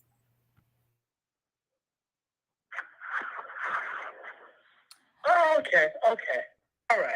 I see where you guys getting at, and this is an actual good thing that you guys want to see the nuclear family exist, because great countries is built off the nuclear family, and I respect that, you know what I mean? And I understand where you guys are coming from, And Russ, what you said about that whole it may not benefit, dude, you looking at somebody who Like I was 8 years old telling my parents, y'all need to split up. This ain't gonna work. Like just I had that mindset. So for me to be married for almost 2 decades and have a child and deal with marriage and parenthood, it's a lot of work. But then I think about the greater purpose behind it as well. Like I am literally breaking a generational curse in my family. And for Yes. me right now, that supersedes a lot of other stuff that I could be complaining about as it relates to black men don't do this and black men don't do that. I actually have a black man that does a whole lot. Okay. Yeah, but I have I'm to just agree saying. with what Ms. Jovo said about the Yeah. fact that you actually grew up in a family that you want versus how she said she did it. And I'll tell you that my husband or I, neither one of us did either. So for us, it's also breaking a generational curse. And then guess what? It's a lot that we have to figure out on our own because we didn't have that example. Right. And that makes it that much harder. But guess what? That we have a higher purpose. And so you just have to have a higher purpose, like a higher commitment to something bigger than yourself. And then you can work it out. But when you are just only thinking about yourself or the immediate gratification of, just feeling good in the moment, then yeah, you're right. You're going to have a really hard time. But if you have a commitment to say, this is the reality that I want, you have to do the work and you are now responsible for creating that environment. It comes like life is not going to give it to you. Like you have to make it. You have to manifest it. And the thing is, you thoughts become actions. And if you're sitting all day thinking the most negative things and thinking along all of these lines of the worst thing that's going to happen, then guess what? The worst thing is going to continue to happen. That's what you're going to manifest. Like you're going to cause that to happen in your life even more so than it does. Like life is already hard enough. Like I say, life is just going to be hard without you doing anything. You don't need to add anything additional to it. Like energy is energy. Energy is never created nor destroyed. But guess what? It's going to be positive energy or it's going to be negative energy. And right now you expending a lot of negative energy in a part of your life that I think that you do not necessarily want to look like it's looking for you right now. I think you want it to look different. But guess what? You have to envision that. You have to allow yourself to envision that so that you can manifest it. Because you are not going to be able to manifest it as long as you're always thinking the worst. If you think the worst is going to happen because you're going to make it happen because that's how thoughts work. Thoughts come into action. So you have to guard very carefully the things that you think. You have to. If you find yourself going into those negative spaces, you have to retrain your mind to stop doing that. And then once you retrain your mind to stop doing that, you will be able to imagine the life that you want, and then you can create the life that you want. Like that's the thing. All right, Russ. You want to share any last minute thoughts? And we're going to go ahead and close out. All right. Yeah, man. Like I said before, I understand where y'all coming from. Y'all want to preserve the nuclear family. And, yo, I want to see that happen too. You know what I mean? To a certain extent. But, from my life experience and from the things I've seen, I got to stay sucker free. But I respect y'all thoughts on the nuclear family. I think the nuclear family is important. I think it needs to come back. And I think people should hold on to their values and principles and hold down the fort together as a union. You know what I mean? All right. Well, thank you so much for calling. It's always a pleasure, Russ. Always. It's an interesting pleasure, but it's always a pleasure, brother. Hold on real quick. Yo, Ashley, what's up? You on camera when I go live tomorrow? What's up? Oh, you said 3:30. I gotta work, so. Oh, so you gonna be at work? Yeah, me too. I'm gonna be at work too. But I'll respond back to you on the what happened? Chat. What happened? Yeah. I like that dialogue, man. I think it's dope that y'all promoting this nuclear family thing. There should be more of y'all promoting this because in this day and age, people have perverted the divine union. I mean, we being the change you want to see, Russ. We just encouraging you to do the same, man. That's it. All right. Thank you so much. I'll message you. I might be able to stop through, but it's not gonna be like at 3:30. Oh yeah, it's not gonna be 2:30 on the dot, but I mean, we can come through a couple hours after. I mean, because we been for a while. Okay. All righty. All All right. I should be able to swing through. I'll let you know. Okay. All right. Thank you, Russ. All right. Bye-bye. Okay, y'all. Let's see. For therapy. I know, I started to put my whole session. I started to put my hourly rate in the comments, but you should have. I'm here for my people. I'm here for my people. I was gonna play some background music, girl. I was about to cry. When you made that speech at the end, I was like, "You're so right. You're so right." Yeah, But did y'all hear him say? I want to point out something to y'all. Did y'all hear this man say he buried his mama when he was 17? Yeah, and his mama was the woman. Girl to him, yeah. No, that made me feel like that's why he doesn't want to commit to feel that for somebody else again and then risk losing that. I understand. And let me tell y'all something. Let me tell y'all, black people, we need to work through our grief. We need to heal. We need to heal. And putting somebody on a t-shirt and on the back of your car and tattooing them, that's showing honor. That's showing a lot of things, but that ain't just healing, because some of us holding on to the fact that mom and daddy died when we were little, and now every black man and black woman gonna leave us. Whether it's leave us, even though there's a prenup, but they just gonna leave us. Period. I'm just making an observation. That's why I asked him, because people use their personal and life experiences to pass judgment on certain things in life. They think that if I had this real time experience, then the risk of me having the risk in me experiencing this again, because he done lost a woman before. He done lost mama before. So in his mind, it might be the risk of me losing another woman is high because this has happened to me before. That's exactly for me, what I thought. That's that red flag where I might need to deal with that grief. Yeah, that's exactly what I thought. As soon as you asked him about his mom or about his parents, and he said that his mom passed when he was 17, I say that's it right there. He's so he don't want to feel that again. You know what I'm saying? And unfortunately, he's probably around a lot of men who have similar issues. And nobody's mentioning therapy and really women. So it's like now, it's like he's probably. But we do need therapy. That's why therapy is so important. Like, we all need therapy. Like, I'm a strong advocate of therapy. I mean, we have our therapist right there. So, of course, Ms. Jovo is. But I am a strong advocate of therapy. Like, we have so many things to work through. Normalize it. There are people who literally, this is a profession because it's something you have to study. Like, we think that we just know psychology so well because we talk to our uncle, cousins, brother, mama, and we saw some stuff. No, there are people who go to school for this, who are trained to help you work through certain things, to identify certain things, to help you see things that you can't see. It's okay to go and figure that out. Like, that's a part. I really had to study some books. People understand working out. People want to talk about being fit. They want to talk about being fit and going to the gym and doing all this other stuff and eating this and eating that. What are you doing for your mind? What are you doing for your mind? Like, that matters. Like, that is important. It's just as important as you have to being mentally fit. It's just as important as being physically fit and looking a certain way. Like, you need to be feeling a certain way. And if you, like I said, if you out here feeling all of these negative things, then yeah, you need to go work on that. You need to go work that out. And that's the way you do it.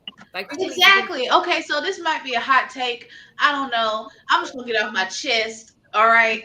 Why we keep promoting that these? Ooh, I don't know how to say it. Ooh, maybe not say it like that.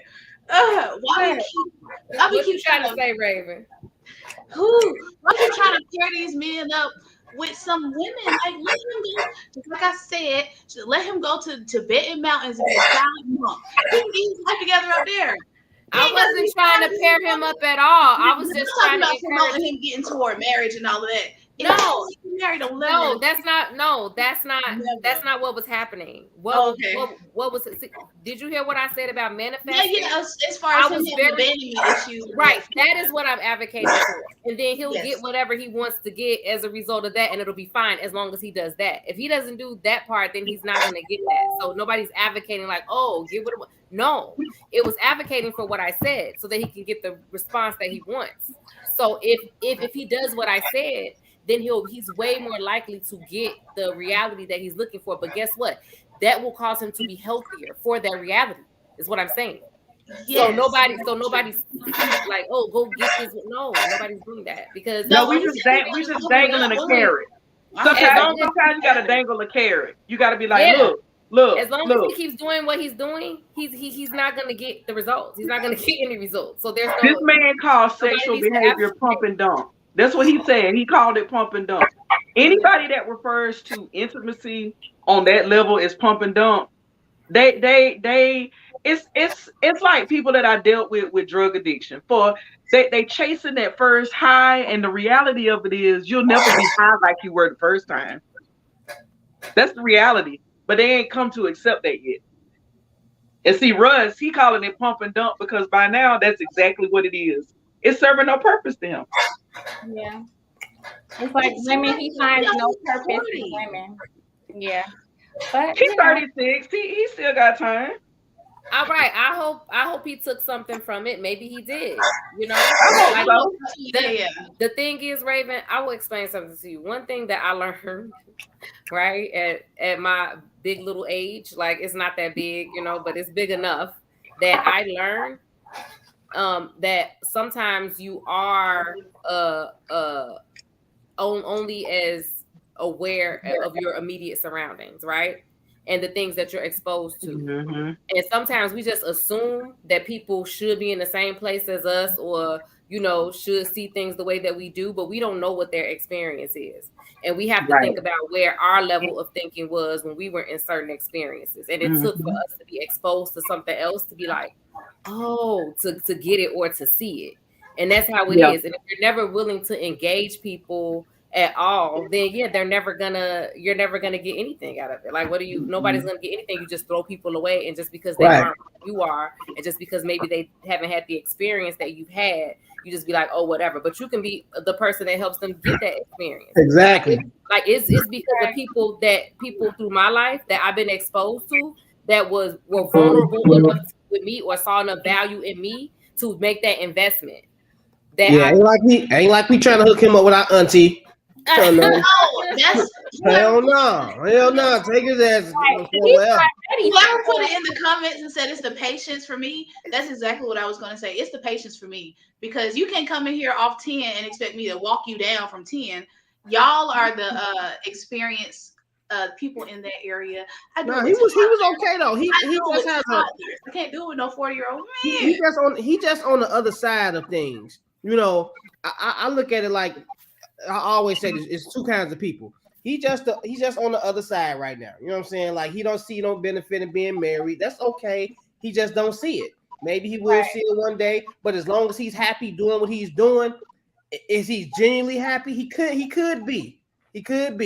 But we know that happiness is not going to last forever.